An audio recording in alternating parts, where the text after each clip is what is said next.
Friends, welcome to Tamil audio book channel. மறக்காமல் நம்ம YouTube சேனலை சப்ஸ்கிரைப் பண்ணிட்டு பெல் பட்டனை ப்ரெஸ் பண்ணிவிட்டு பாருங்கள். அப்போ தான் நான் போகிற வீடியோஸ் உங்களுக்கு உடனுக்குடன் வந்து சேரும். சரிங்களா? தேங்க்யூ. வாங்க ஃப்ரெண்ட்ஸ், இப்போ கதைக்குள்ளே போகலாம். நான் உங்ககிட்ட முக்கியமான விஷயம் பேசணும் சந்தியா. இவனை கிளம்ப சொல்லு. இவனை பார்க்கறதுக்கே எனக்கு பிடிக்கல. மோகன் என் கூட வேலை பாக்குறவரு. நாங்க வேலை விஷயமா நிறைய விஷயங்கள் பேசிக்குவோம். அவரு என்ன பார்க்கதான் இங்க வந்திருக்காரு, உன்னை பார்க்க வரல. இது என்னோட வீடு. முதல்ல நீ இங்க இருந்து கிளம்பு. சந்தியா, உனக்கும் எனக்கும் 1000 நடந்திருக்கலாம். ஆனா நமக்கு இடையில இன்னொரு ஆள் வரது எனக்கு சரின்னு படல. அது மட்டும் இல்லாம நான் உங்ககிட்ட ரொம்ப முக்கியமான விஷயம் பேசணும். அதை உங்ககிட்ட தனியா பேசணும். 3வது ஆளுங்கெல்லாம் கூட இருந்தா அது நல்லா இருக்காதுன்னு நான் நினைக்கிறேன். அதுக்காக தான் இவனை இங்க இருந்து கிளம்ப சொல்றேன். ஆனா நீ என்னையே வெளியே போக சொல்ற. உனக்கும் எனக்கும் பேசுற அளவுக்கு அப்படி முக்கியமான விஷயம் எதுவும் கிடையாது. திடீர்னு நீயா என் வீட்டுக்குள்ள வந்துட்டு மோகனை வெளியில போக சொல்றது நியாயமே கிடையாது. நீ மோகனை போக சொல்றது என்ன, நான் உன்னை போக சொல்றேன். எனக்கு உன்னை பார்க்கவே பிடிக்கல, உங்ககிட்ட பேசவும் பிடிக்கல. முதல்ல என் வீட்டுல இருந்து வெளியில போ. சந்தியா ப்ளீஸ், நான் என்ன சொல்ல வரேன்னு கேளு. சந்தியா, எனக்கு முக்கியமான வேலை இருக்கு. நான் இங்க இருந்து கிளம்புறேன். அதே நேரத்துல இவன்கிட்ட நீ கொஞ்சம் ஜாக்கிரதையா இரு. ஏன்னா இவன் நல்லவன் கிடையாது. இவன் குடும்பத்துல இருக்கிற எல்லாருமே மத்தவங்களை ஏமாத்தி அடிச்சு பொழப்பு நடத்துறவங்க தான். இவங்களால பாதிக்கப்பட்டவங்கல நீ ஒரு ஆளா இருந்துடாத சந்தியா. அப்படி இருக்க கூடாதுன்னு தான் நானும் நினைக்கிறேன். ஆனா என் வாழ்க்கையில என்ன நடந்துச்சுன்னு என்னால இன்னும் கண்டுபிடிக்க முடியல. என்னோட மயூராக்கு இப்ப வரைக்கும் என்னால ஒரு நியாயம் கொடுக்க முடியல. மோகன் பேசிக்கிட்டே இருக்கும் பொழுது சந்தியா எதுவும் பேசாம மோகனை பார்த்த மாதிரி அமைதியா இருந்தா. மோகனும் அவளோட தோளை பிடிச்சு உழுக்க மறுபடியும் அவன்கிட்ட பேசினா சந்தியா. சந்தியா, உனக்கு என்னாச்சு? நான் பேசிட்டே இருக்கேன், நீ பாட்டுக்கு நிக்கிற. நான் இங்க இருந்து கிளம்புறேன். நம்ம மத்த டீடைல்ஸ்லாம் நீ ஆபீஸ் வந்ததுக்கு அப்புறம் பேசலாம். ஏதாவது எமர்ஜென்சினா எனக்கு கால் பண்ணு. மோகன் சந்தியாவோட வீட்ல இருந்து வெளியில போனா. உனக்கு என்னதான் வேணும்? என்னையும் என் குழந்தையையும் விட்டுடுன்னு பல தடவை சொல்லிட்டேன். ஆனா எதுக்காக நீ எங்களையே சுத்தி சுத்தி வர? ஏதோ முக்கியமான விஷயம்னு சொன்னியே, அது என்ன? இப்ப வந்து சொல்லு. எனக்கு நிறைய வேலை இருக்கு. அம்மா, நீங்க எதுக்காக ராஜா அங்கிள் திட்டிட்டே இருக்கீங்க? நீங்க சொன்ன மாதிரி இல்லம்மா அவரு. இப்ப கூட அங்கிள் கொஞ்சம் கொஞ்சமா மாறிட்டு இருக்காரு. மயூரா, நீ சின்ன பொண்ணு இல்லையா? அதனால உன்னை எல்லாரும் ஈஸியா ஏமாத்திடுவாங்க. அம்மா உனக்கு என்ன சொன்னேனோ அதை மட்டும் மனசுல வச்சுக்கோ. மயூரா, அங்கிள் கிட்ட வா, நம்ம 2 பேரும் விளையாடலாமா? மயூரா வேகமா திரும்பி சந்தியாவை பார்த்தா. ஆனா சந்தியா மயூராவுக்கு ராஜா பக்கத்துல போறதுக்கு அனுமதி கொடுக்கல. அம்மா, கொஞ்ச நேரம் நான் அங்கிள் கூட விளையாடட்டுமா? மயூரா, அம்மா சொல்லிட்டு இருக்கேன்ல, உனக்கு எல்லாமே அம்மா மட்டும் தான். நீ உன்னோட ரூமுக்கு போ, அம்மா கொஞ்ச நேரத்துல வந்துடுறேன். ஆனாலும் மயூரா அந்த இடத்துல இருந்து நகர்ந்து போகல. நீ எதுக்காக சந்தியா என்னையும் மயூராவையும் பிரிக்க பாக்குற? சந்தியா, நான் கேக்குறதுக்கு நீ மறைக்காம பதில் சொல்லு. 6 வருஷத்துக்கு முன்னாடி அன்னைக்கு நைட் என்ன நடந்தது? ராஜா, தேவையில்லாம பேசிட்டு இருக்க. மயூரா ஒரு சின்ன குழந்தை. அவ முன்னாடி வச்சு நீ இதெல்லாம் கேட்டுட்டு இருப்பியா? மயூரா செல்லோ, நீ ரூமுக்குள்ள போய் தூங்கலாம். சந்தியா மயூராவை கூட்டிக்கிட்டு அவளை தூங்க வைக்கிறதுக்காக ரூமுக்கு போனா. மயூரா தூங்கினதுக்கு பிறகு ஒரு அரை மணி நேரம் கழிச்சு சந்தியா அந்த ரூம்ல இருந்து வெளியில வந்தா. இப்பதான் மயூரா தூங்கிட்டாளே, இப்ப என்கிட்ட சொல்லு, அன்னைக்கு ராத்திரி என்ன நடந்துச்சு? என் கூட இருந்தது நீதானே? என்ன உளர்ற? எந்த ராத்திரி என்ன நடந்துச்சு? எதை பத்தியும் எனக்கு தெரியாது. எதையும் நான் உனக்கு விளக்க வேண்டிய அவசியம் எனக்கு கிடையாது. மறுபடியும் என் பின்னாடி வந்து இந்த விஷயத்த பத்தி கேட்டு என்ன டார்ச்சர் பண்ணாத. உனக்கு கடைசியா வார்ன் பண்றேன், என் மயூராவை விட்டு தள்ளியே இரு. எங்க பக்கத்துல நெருங்கணும்னு நினைக்காத. தன்னோட மனசுல தோணினதெல்லாம் சொல்லிட்டு அவன் முகத்தை கூட பார்க்காம திரும்பி நின்னா சந்தியா. சந்தியா, நான் என்ன கேட்டாலும் நீ இதுலயே வந்து முடிக்கிற. எதுக்கு எடுத்தாலும் மயூராவை விட்டு தள்ளிருன்னு சொல்ற. ஆனா என் மனசுல மயூராவுக்கும் எனக்கும் இடையில ஏதோ ஒன்னு இருக்குன்னு தோணுது. அது ஏன் உனக்கு புரிய மாட்டேங்குது? அவ என் பக்கத்துல வரும்போதெல்லாம் எனக்கு சொல்ல முடியாத அளவுக்கு சந்தோஷமா இருக்கு. அவ என் கையை பிடிச்சப்போ ஒரு நிமிஷம் என்னோட இருதயம் நின்னு துடிக்க ஆரம்பிச்சது. அவகிட்ட பேச ஆரம்பிச்ச அப்புறம் தான் என் உலகம் புதுசா மாற ஆரம்பிச்ச மாதிரி எனக்கு தோணுது. அது மட்டும் இல்லாம உன்னை தேடி கண்டுபிடிக்கிறதுக்கு நான் எவ்வளவு கஷ்டப்பட்டேன்னு எனக்கு தான் தெரியும்.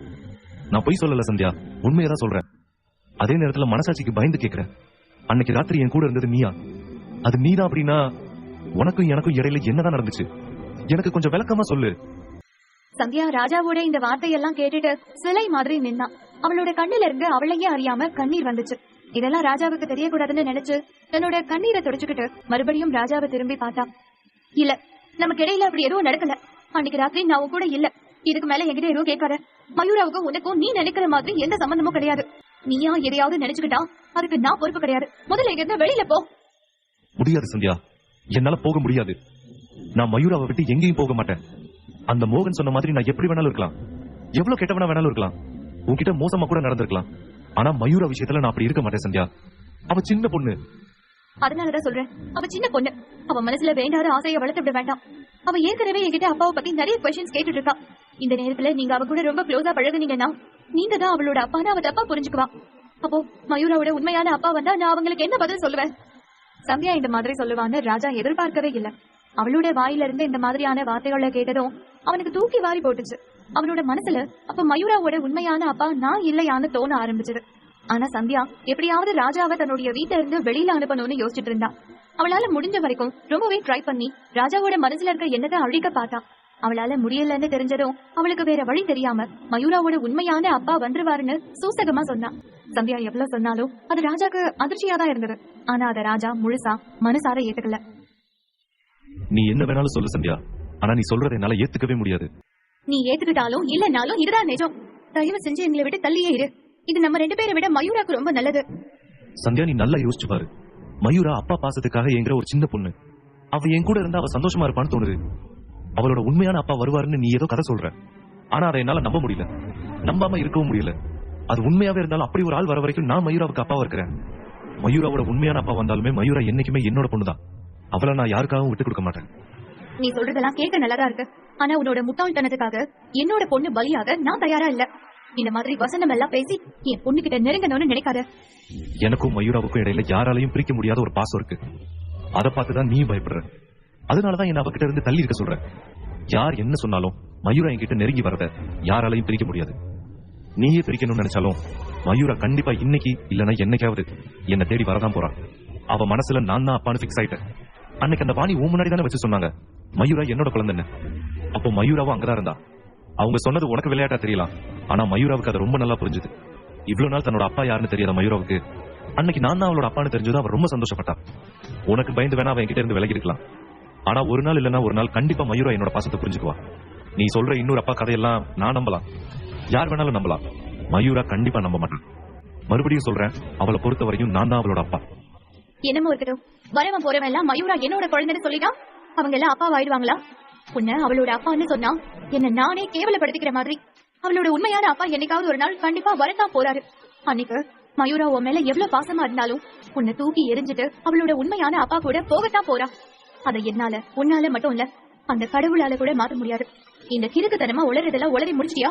முதல்ல இங்க இருந்து கிளம்பு, எனக்கு வேலைக்கு நேரமாச்சு. சந்தியா, உன்கிட்ட ஒரு உதவி கேக்குறேன்.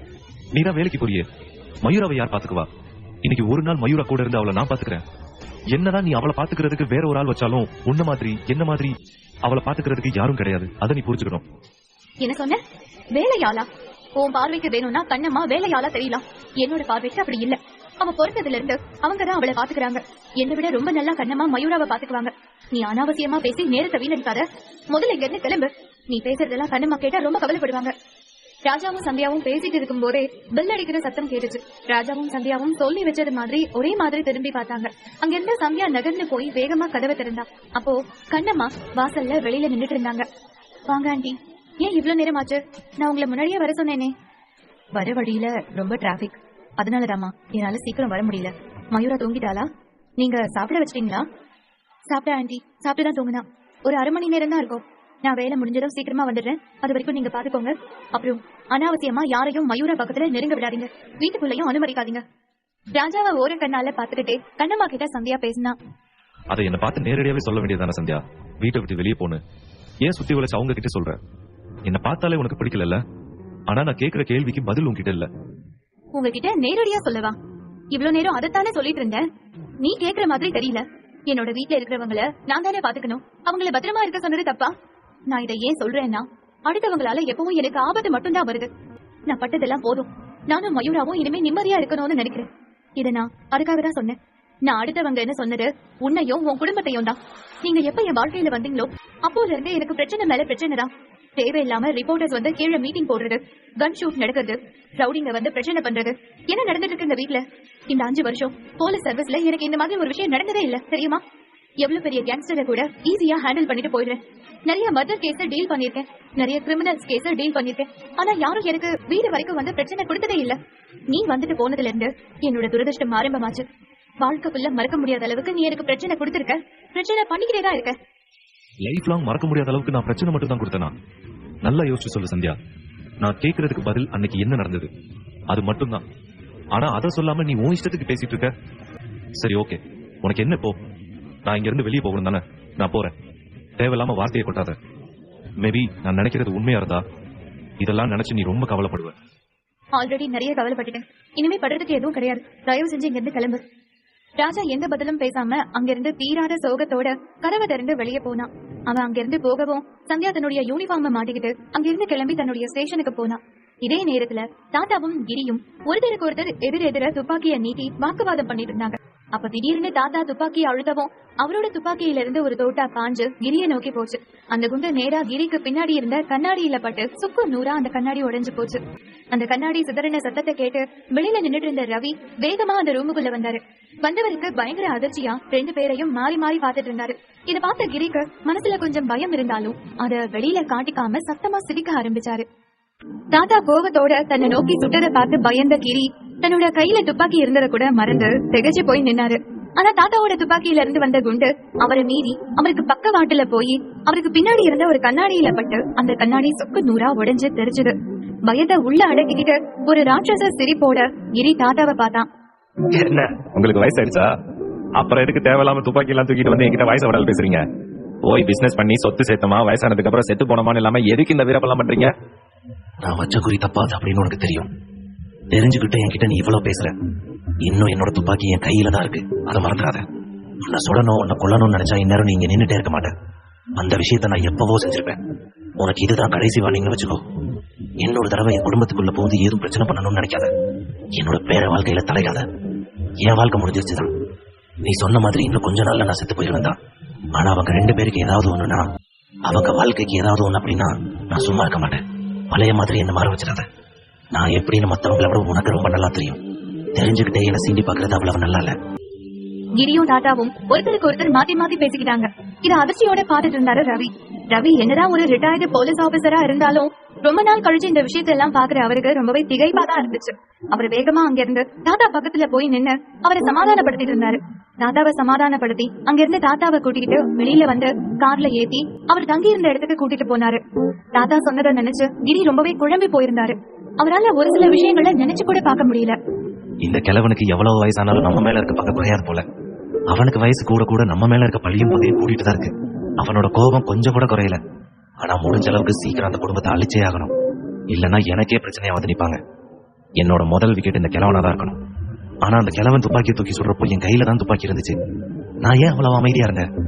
எனக்கு ஏன் அவ்வளவு பயம் வந்துச்சு? அப்ப நான் இன்னும் பழைய மாதிரி தான் இருக்கேனா? எனக்கு தைரியம் கொஞ்சம் கூட வரலையா? எனக்கு இன்னும் நல்ல ட்ரைனிங் தேவை. எப்படியாவது இந்த கிழவனை கொன்றணும். இப்போதைக்கு என்னோட குறிக்கோள் அது மட்டும்தான்.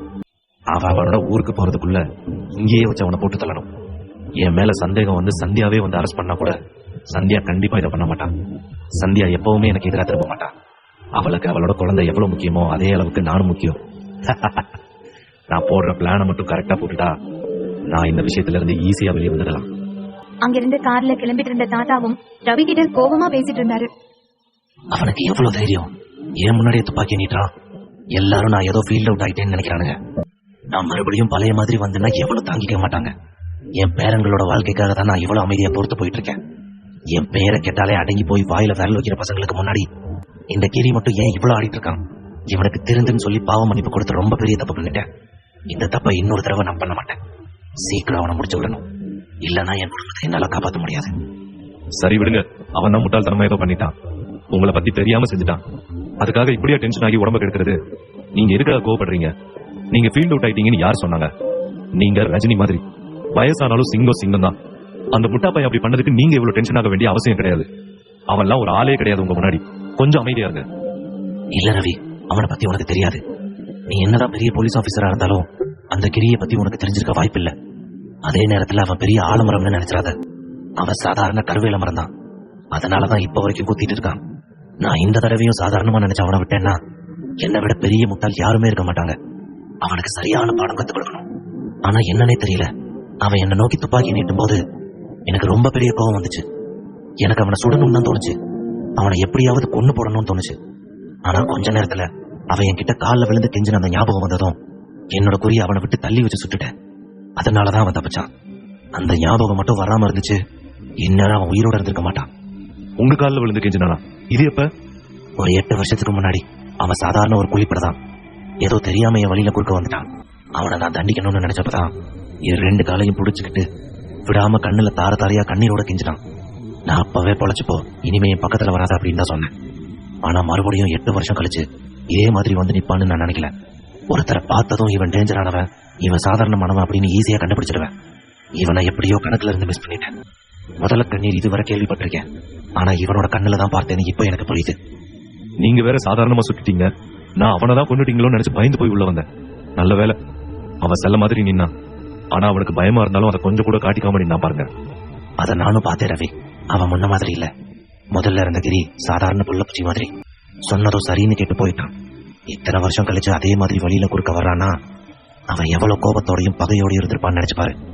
அவனை சாதாரணமா விட்டா நல்லாவா இருக்கும்? நான் மறுபடியும் சொல்றேன், அவனை பத்தி யோசிச்சு டைம் வேஸ்ட் பண்ணி உங்களோட உடம்பை கெடுத்துக்காதீங்க. உங்களை டாக்டர் நல்லா ரெஸ்ட் எடுக்க சொல்லியிருக்காரு. ஆனா இந்த நேரத்துல நீங்க ராஜாவுக்காக ஏற்கனவே கஷ்டப்பட்டுட்டீங்க. நீங்க கண்ணை வச்சா அவனை தூக்குறதுக்கு 1000 பேர் இருக்காங்க. நீங்க எதுக்காக இவ்வளவு பிரஷர் ஆகுறீங்க? நீங்க சொல்றதும் சரிதான் ரவி. இவனை பத்தி யோசிச்சு எதுக்காக நான் என்னோட நிம்மதியா இருக்கணும்? நான் நிம்மதியா இருக்கணும். என் பேரங்களோட சந்தோஷம் தான் எனக்கு முக்கியம். சரி, சீக்கிரமா போ, எனக்கு ரொம்ப டயர்டா இருக்கு. நான் போனதும் கொஞ்சம் தூங்கணும். அப்பதான் இங்க நடந்த விஷயத்தை எல்லாம் என்னால மறக்க முடியும். ரவி சிரிச்சுக்கிட்டே அங்கிருந்து காரை ஓட்டிட்டு போனாரு. இதே நேரத்துல தன்னோட வீட்டுக்கு போன ராஜா யார்கிட்டயும் பேசாம நேரா தன்னுடைய ரூம்ல போய் தூங்க ஆரம்பிச்சான். தங்கிட்ட ஒரு வார்த்தை கூட பேசாத சந்தியா 1/2 மணி நேரத்துக்கிட்ட தன்னோட சண்டை போட்டிருக்கான்னு நினைக்கும் போது ராஜாக்கு ரொம்பவே சந்தோஷமா இருந்துச்சு. ஆனாலும் அன்னைக்கு வாணி சொன்ன போது சந்தியா அதிர்ச்சி ஆனதையும் மயூராவோட முகம் மாறினதையும், ராஜா அந்த நைட்டை பத்தி கேள்விப்பட்ட போது சந்தியா கதறி கதறி அழுததையும் ராஜாவால மறக்கவே முடியல. இது எல்லாத்தையும் மீறி இப்ப எதுக்காக சந்தியா இவனை இவ்ளோ வெறுக்கிறாளோ, இவன்கிட்ட இவ்ளோ சண்டை போடுறாளோ அது அவனுக்கு தெரியல. இது எல்லாத்தையும் மனசுல யோசிச்சுக்கிட்டே ராஜா தன்னுடைய பெட்ல படுத்து தூங்கிட்டு இருந்தான். ராஜா ஆழ்ந்த தூக்கத்துல இருந்தான். அப்ப அவனுடைய கனவுல ஒரு பொண்ணு அவனுக்கு பக்கத்துல ரொம்ப நெருங்கி வந்தான். அவ பக்கத்துல வந்ததும் இவனோட கைய பிடிச்சு அவனோட தோல்ல சாஞ்சுக்கிட்டான். அந்த பொண்ணோட இன்னொரு கை அவனோட இன்னொரு தோல் மேல இருந்துச்சு. அப்போ ராஜாவும் தன்னோட 2 கையாலையும் அந்த பொண்ணை கட்டி பிடிச்சுக்கிட்டான். நான் உன்னதான் தேடிட்டு இருந்தேன். இவ்வளவு நாள் எங்க போயிட்ட? சொல்லு, நீ சந்தியா தானே? எனக்கு தெரியும், உன் பேர் சந்தியா தான். நீ இல்லன்னு சொன்னாலும் அதுதான் உண்மை. என்ன பார்த்தா உனக்கு பாவமா தெரியலையா? மறுபடியும் என் கூட வந்துரு. நீ, நான், நம்ம குழந்தை 3 பேரும் சந்தோஷமா இருக்கலாம். ஏன் என்ன இவ்வளவு வெறுக்கிற? நான் உனக்கு ஏதோ ஒரு காலத்துல தெரியாம தான் பாவம் பண்ணிட்டேன். உன்கிட்ட மன்னிப்பு கேட்கிறேன். என் கூட வந்துடுறியா சந்தியா? ராஜா அந்த பொண்ணுகிட்ட இப்படி பேசவும் அந்த பொண்ணு ராஜாவோட தோல்ல சாஞ்சி இருந்த தன்னுடைய தலைய நிமிர்ந்து ராஜாவை பார்த்தா. அதுக்கப்புறம் கொஞ்சம் கொஞ்சமா ராஜா கிட்ட இருந்து தூரமா போயிட்டு இருந்தான். அப்புறம் ராஜா கைய நீட்டி கொஞ்சம் கொஞ்சமா பின்னாடி போயிட்டு இருக்க அந்த பொண்ணை பார்த்து பேச ஆரம்பிச்சான். சந்தியா, சந்தியா, என்னை விட்டு போகாத. என் பக்கத்துல வந்துரு. நான் உனக்காக தான் மறுபடியும் வந்திருக்கேன். நீ இல்லாட்டி எனக்கு வாழ்க்கையே இல்ல. நம்ம குழந்தையோட நம்ம சந்தோஷமா இருக்கலாம். சந்தியா, வந்துரு. நான் உண்மையாதான் சொல்றேன். நான் மறுபடியும் உன்னை ஏமாத்த மாட்டேன் அப்படின்னு உளறிக்கிட்டே இருந்தா ராஜா. அந்த நேரத்துல திடீர்னு அவனுக்கு ஒரு பொண்ணோட குரல் கேட்டுச்சு. ராஜா, ராஜா எழுந்துருங்க. அந்த குரலை கேட்டதும் ராஜா உடனே கண்ணை முழிச்சு பார்த்தான். பிரியா, நீயா? நான் தான். ஏன் இவ்வளவு சந்தேகமா கேக்குறீங்க? நான் பக்கத்துல தான் இருக்கேன். நான் எங்க போக போறேன் உங்களை விட்டு? கெட்ட கனவு எதுவும் கண்டீங்களா? ஆமா, ஒரு கனவு. ஆனா கெட்ட கனவு இல்ல. சரி, நீ எப்போ இங்க வந்த? உங்களுக்கு மெடிசன்ஸ் எல்லாம் கரெக்டா எடுத்துக்கிறீங்களா அப்படின்னு பாத்துக்கிறதுக்காக தான் நான் இங்க வந்தேன். வந்து பார்த்தா என்கிட்ட வந்துரு, உண்மையதான் சொல்றேன், உன்னை ஏமாத்த மாட்டேன்னு ஏதேதோ உளறிட்டு இருக்கீங்க. என்னாச்சு உங்களுக்கு? அதெல்லாம் எதுவும் இல்ல. அதான் சொன்னனே, ஏதோ கனவுன்னு. சரி, நீ கிளம்பு. எனக்கு வெளியில போக வேண்டிய வேலை இருக்கு. இப்பதான் குணமாகி வீட்டுக்கு வந்திருக்கீங்க, அதுக்குள்ள வெளியில போகணுமா? டாக்டர் உங்களை இங்கே இருந்து ரெஸ்ட் எடுக்க சொல்லிருக்காங்க. என்ன பாரு, நான் நல்லா தான் இருக்கேன். எனக்கு எதுவும் இல்ல. ஆனா வெளியில கொஞ்சம் எமர்ஜென்சியான வேலை இருக்கு. அதை நான் தான் போய் பார்க்கணும். வேற யாரும் அனுப்ப முடியாது. தன்னோட பெட்ல இருந்து வேகமா எழுந்தான் ராஜா. ராஜா, நீங்க ஹெல்தியா இருந்தாதான் என்னையும் நம்மளுடைய குழந்தையையும் உங்களால பாத்துக்க முடியும். அதை விட்டுட்டு உடம்பு சரியில்லாததோட நீங்க அங்க எங்கன்னு போயிட்டு இருந்தா எப்படி நீங்க ஹெல்தியா இருப்பீங்க? டாக்டர் சொன்ன எதையுமே நீங்க ஃபாலோ பண்ண மாட்டேன்றீங்க. அதோட என் பேச்சையும் நீங்க சுத்தமா இப்பெல்லாம் கேக்குறது இல்ல. நீங்க பண்றது எதுவுமே எனக்கு சுத்தமா பிடிக்கல ராஜா. எனக்கு ரொம்ப கஷ்டமா இருக்கு. எனக்கு தெரியும் நீங்க எங்க போறீங்கன்னு. அந்த சந்தியாவை பார்க்க தானே போறீங்க. மத்தவங்களை ஏமாத்துறது பார்த்தாதுன்னு உங்களையும் ஏமாத்த ஆரம்பிச்சாலா? அவளோட மந்திரத்துல நீங்களும் மயங்கிட்டீங்க. இன்னொரு தடவை சந்தியாவை பத்தி தப்பா பேசாத. எனக்கு ஒரு சில விஷயங்களை பத்தி நான் முழுசா தெரிஞ்சுக்கணும்னு நினைக்கிறேன். என் வழியில யார் வந்தாலும் நான் சந்தியாவை பார்க்க போக தான் போறேன். எனக்கு யாரை நம்புறது யாரை நம்ப கூடாதுன்னு முழுசா தெரியல. என்னை சுத்தி நிறைய விஷயம் நடந்துட்டு இருக்கு. அதெல்லாம் என்னன்னு நான் தெரிஞ்சுக்கணும். அதுவரை நான் யாரையும் நம்ப போறதில்ல, நம்பவும் மாட்டேன். என்ன கூட நம்ப மாட்டீங்களா? உங்களுக்கு என்ன விட அந்த சந்தியா தான் முக்கியமா ராஜா? உங்க குழந்தை என் வயித்துல இருக்கு, அது நீங்க மறந்துடாதீங்க. நான் தான் சொன்னேனே, யாரையும் நம்ப மாட்டேன்னு. யாரையும் அப்படின்னா உன்னையும் சேர்த்துதான். நீங்க இதுக்கு முன்னாடி இவ்வளவு ஹர்ட்டிங்கா என்கிட்ட பேசினதே இல்ல. அந்த சந்தியா நமக்கு இடையில எப்ப வந்தாலோ அப்போதுல இருந்து தான் நீங்க இந்த மாதிரி நடந்துக்கிறீங்க. அவளை பார்க்க போனப்பதான் உங்களுக்கு ஆக்சிடென்ட் ஆச்சு. அவ வந்ததுக்கு அப்புறமா தான் நம்மளுடைய வாழ்க்கையே டோட்டலா மாறிச்சு. என்ன சொல்றதுன்னு எனக்கு தெரியல. உங்க இஷ்டத்துக்கு என்னவோ பண்ணுங்க ராஜா. டாக்டர் குழந்தை நல்லா இருக்கு, நீங்க தான் நல்லா ரெஸ்ட் எடுக்கணும், உங்க உடம்ப நல்லா பாத்துக்கோங்க, ஸ்ட்ரெஸ் ஆகாதீங்கன்னு நிறைய விஷயம் என்ன பத்தி சொன்னாங்க. ஆனா நீங்க இப்படி இருந்தா நான் எப்படி ஸ்ட்ரெஸ் ஆகாம இருக்க முடியும்? உங்களை பத்தின பாதி கவலையே என்ன அஃபெக்ட் பண்ணுது. அது நம்மளுடைய குழந்தைய பாதிக்காம இருந்தா அது எனக்கு ரொம்ப சந்தோஷம் தான். பிரியா, உனக்கு ஒண்ணு சொல்ல விரும்புறேன். நீ கன்சீவா இருக்க எனக்கு தெரியுது. ஆனா என்னையும் அந்த குழந்தையும் காரணமா காட்டி நீ ஏதாவது பிளான் பண்ணனா அதை இப்பவே நிறுத்திக்கோ. எனக்கு உன் மேலையும் உங்க அம்மா மேலையும் நிறைய டவுட்ஸ் இருக்கு. அதெல்லாம் எப்ப தீருதோ அப்ப நான் முழுசா உன்னை நம்ப ஆரம்பிக்கிறேன். அதுவரை என்கிட்ட இருந்து கொஞ்சம் தள்ளியே இரு. நான் தள்ளி இருக்கணுமா? என்ன ராஜா சொல்றீங்க? நீங்களா தான் என்ன தேடி வந்தீங்க. நமக்குள்ள என்ன நடந்துச்சு எல்லாத்தையும் மறந்துட்டீங்களா? நமக்கு சீக்கிரமா கல்யாணம் ஆக போகுது. இப்ப போய் சந்தேகம் கிளியர் ஆகணும் அது இதுன்னு சொல்லிட்டு இருக்கீங்க. நம்ம கல்யாணத்துக்கு அப்புறமாவும் நீங்க இப்படி இந்த சந்தியா பின்னாடி சுத்திட்டு இருக்கிறத என்னால அனுமதிக்க முடியாது. அதனாலதான் பிரியா நான் ஒரு முடிவு எடுத்திருக்கேன். நம்மளோட கல்யாணத்தை கொஞ்சம் தள்ளி வைக்கலாம். இப்போதைக்கு நான் கல்யாணம் பண்ணிக்கிற ஐடியால இல்ல. திடீர்னு வந்து சொன்னா நான் என்ன பண்றது? அதெல்லாம் பண்றதுக்கு முன்னாடி யோசிச்சிருக்கணும். நான் வெயிட் பண்ணுவேன். ஆனா மாசம் ஆக ஆக நான் சொல்லலனாலும் நான் கன்சீவா இருக்கேன்னு ஊர் உலகத்துக்கு தெரிஞ்சிடும். என்னதான் எல்லாரும் கேவலமா பேசுவாங்க, உங்களே இல்ல. என்ன பத்தி கொஞ்சம் யோசிச்சு பாருங்க. நான் என்னோட நல்லதுக்கு மட்டும் சொல்லல, நம்மளோட லைஃபுக்காக ஒன்னா சொல்றேன், நம்மளோட குழந்தைக்காக தான் சொல்றேன். எல்லாத்துக்கும் நான் பதில் சொல்லிட்டேன். பிரியா பேசிட்டு இருக்கும்போது ராஜா அதை பத்தி எதுவுமே காதுல வாங்காம அங்கிருந்து கிளம்பி போயிட்டே இருந்தான். கொஞ்ச நேரம் கழிச்சு ராஜா பழைய மாதிரி சந்தியாவோட வீட்டுக்கு வந்தான். நேரா போய் சந்தியாவோட வீட்டு பெல் அடிச்சதும் உள்ள இருந்து கண்ணம்மா வந்து கதவை திறந்தாங்க. வாங்க சார். சந்தியா இன்னும் வரலையா? இல்ல சார், இப்பதான் போன் பண்ணாங்க, கொஞ்சம் வேலை இருக்கு முடிச்சிட்டு வந்துடுறேன்னு சொன்னாங்க. அப்புறம் நீங்க வந்தா பாப்பாவை பார்க்க விட வேண்டாம்னு சொன்னாங்க. கண்ணம்மா, நீங்களே சொல்லுங்க. என்ன பார்த்தா குழந்தைய கடத்திட்டு போற மாதிரி இருக்கா, இல்ல ஒரு ரவுடி மாதிரி இருக்கா, இல்ல திருட மாதிரி இருக்கா? ஏன் சந்தியா என்கிட்ட இப்படி நடந்துக்கிறான்னு எனக்கு புரியவே இல்ல. எனக்கு தெரியல சார், ஆனா மேடம் சொன்னதை நான் கேட்கணும் இல்லைங்களா? ஒன்னும் பிரச்சனை இல்ல, நான் மயூராவை பார்க்கணும். ப்ளீஸ் எனக்கு ஹெல்ப் பண்ணுங்க. அப்புறம் நேற்று மயூராவை சந்தியா என்ன பார்க்கவே விடல. நீங்க ஏதாவது என்ன பத்தி சொல்லிக்கோங்க. நான் உங்களை தள்ளி விட்டுட்டு வந்தேன், உங்களை மீறி வந்துட்டேன். ஏதாவது ஒண்ணு சொல்லுங்க, நான் கோச்சுக்க போறது இல்ல. எனக்கு தேவையில்லாம் நான் மயூராவை பார்க்கணும், அவ்வளவுதான். அது இல்லைங்க சார். கண்ணம்மா ப்ளீஸ், நீங்களாவது என்ன புரிஞ்சுக்கோங்க. மயூரா என் பார்வையில என்னோட பொண்ணு மாதிரி தான் இருக்கா. அவளை பார்த்தா எனக்கு ஏதோ தீராத சந்தோஷம் கிடைக்குது. எனக்காக ப்ளீஸ். சரி சார், சந்தியாமா வர்றதுக்குள்ள நீங்க மயூராவை பார்த்துட்டு கிளம்பிடுறீங்களா? அப்படின்னா நான் உங்களை வீட்டுக்குள்ள விடுறேன். ஓகே, கண்டிப்பா. எனக்கு மயூராவை பார்த்தா போதும். சரி சார், உள்ள வாங்க. ராஜா வீட்டுக்குள்ள போனதும் கண்ணம்மா மறுபடியும் கதவை பூட்டினா. உள்ள நுழைஞ்ச ராஜா நேரா மயூராவோட ரூமுக்கு போனா. மயூரா அவளோட ரூம்ல உட்காந்து ஒரு கார்ட்டூன் புத்தகத்தை புரட்டி பாத்துட்டு இருந்தா. தன்னோட ரூமுக்குள்ள ராஜா வர்றத பார்த்து முகத்துல சந்தோஷத்தோட பெட்ல இருந்து இறங்கி ராஜாவை போய் கட்டி அணைச்சுக்கிட்டா மயூரா. ராஜா அங்கிள், நீங்க மறுபடியும் வந்துட்டீங்களா? ஆமா மயூரா, என்னோட மயூரா செல்லத்தை பார்க்கணும் போல இருந்துச்சா, அதான் நான் மறுபடியும் வந்துட்டேன். ஆனா அம்மா திட்டுவாங்களே. பரவாயில்ல, என்னதான் திட்டுவாங்க, நான் பெரிய பையன் தானே, ஒன்னும் பிரச்சனை இல்ல. அப்புறம் நீ என்ன இவ்வளவு சீக்கிரம் எழுந்துட்டியா? ஆமா, நான் எப்பவுமே 7 மணிக்கெல்லாம் எழுந்துருவேன். பரவாயில்லையே, உங்க அம்மா எவ்வளவு கண்டிஷனா இருந்தாலும் ரொம்ப நல்ல பழக்கம் உனக்கு சொல்லி கொடுத்துருக்காங்க. ஆமா அங்கிள், அப்புறம் நான் உங்ககிட்ட ஒண்ணு சொல்லணும்னு நினைச்சேன். நான் இனிமே உங்களை ராஜு பாய்னு கூப்பிட்டுட்டுமா? ராஜு பாயா? ஏன் இப்படி சொல்ற? நேத்து நான் ஒரு சூர்யா படம் பார்த்தேன். அதுல சூர்யா ராஜு பாய்ன்ற கேரக்டர்ல வருவாரு. அப்படியே சூப்பரா சண்டை போடுவாரு, சூப்பரா மாஸ் பண்ணுவாரு. எனக்கு ரொம்ப பிடிச்சிருந்துச்சு. ராஜு பாய்னு எல்லாரும் சொல்லும் போது எனக்கு உங்க ஞாபகம் தான் வந்துச்சு. அதனால நான் இனிமே உங்களை ராஜு பாய்னு தான் கூப்பிட போறேன். மயூரா, நான் உன்னை கேட்பேன், நீ அதுக்கு எனக்கு ஆன்சர் பண்ணணும், ஓகேவா? ஓகே, क्वेश्चन கேளுங்க, நான் கண்டிப்பா கரெக்டான ஆன்சர் தான் சொல்லுவேன். உனக்கு என்ன ராஜுபாயின்னு கூப்பிட விருப்பமா இல்ல அப்பான்னு கூப்பிட விருப்பமா? எனக்கு உங்களை அப்பான்னு கூப்பிடணும்னு தான் ஆசை. அப்பான்னு கூப்பிட்டா அம்மா அடிப்பாங்க, ரொம்ப திட்டுவாங்க, என்கிட்டயும் கோவப்படுவாங்க. அம்மா என்ன சொன்னாலும் நான் சமாளிச்சுக்கிறேன். உனக்கு எப்படி விருப்பமோ அப்படியே என்ன கூப்பிடு. ராஜா அப்பா. சொல்லுங்க மயூரா தங்கம். தங்கம்னா கோல்டு தானே, அது ரொம்ப காஸ்ட்லி. அப்ப நானும் ரொம்ப காஸ்ட்லியா? ஆமா, ரொம்ப போராடி உன்னை பார்க்க வந்திருக்கேன்ல, நீ ரொம்ப காஸ்ட்லி தான். நீங்களும் அம்மா மாதிரி என்ன திட்ட மாட்டீங்க தானே? நான் எதுக்கு தங்க உன்னை திட்ட போறேன்? நான் உன்னை நல்லா பாத்துப்பேன், உன்னோட ஒரு குட் ஃப்ரெண்டா இருப்பேன். நம்ம அடிக்கடி அம்மா கிட்ட பெர்மிஷன் வாங்கிட்டு வெளியில போகலாம். அப்புறம் நீ ஓகே சொன்னா அப்பாவும் கூடவே இருப்பேன். உனக்கு என்னென்ன பிடிக்குமோ எல்லாமே வாங்கி தருவேன், ஓகேவா? எனக்கு டபுள் ஓகே. ஆனா என்னோட ஃப்ரெண்ட்ஸ் எல்லாம் சொல்லுவாங்க, சேட்டை பண்ணா அவங்க அப்பா அடிப்பாங்களாம். நான் உன்னை அடிக்க மாட்டேன், நம்ம 2 பேரும் சேர்ந்து சேட்டை பண்ணலாம், ஓகேவா? பேசிட்டு இருக்கும் பொழுதே மறுபடியும் டோர் பெல் அடிக்கிற சத்தம் கேட்டுச்சு. அந்த சத்தத்தை கூட கேட்காம ராஜா மயூரா கிட்ட பேசிட்டு இருந்தா. ஆனா கண்ணம்மா வேகமா போய் கதவை திறந்து பார்த்தா. பார்த்தவளுக்கு ரொம்ப அதிர்ச்சியா இருந்துச்சு.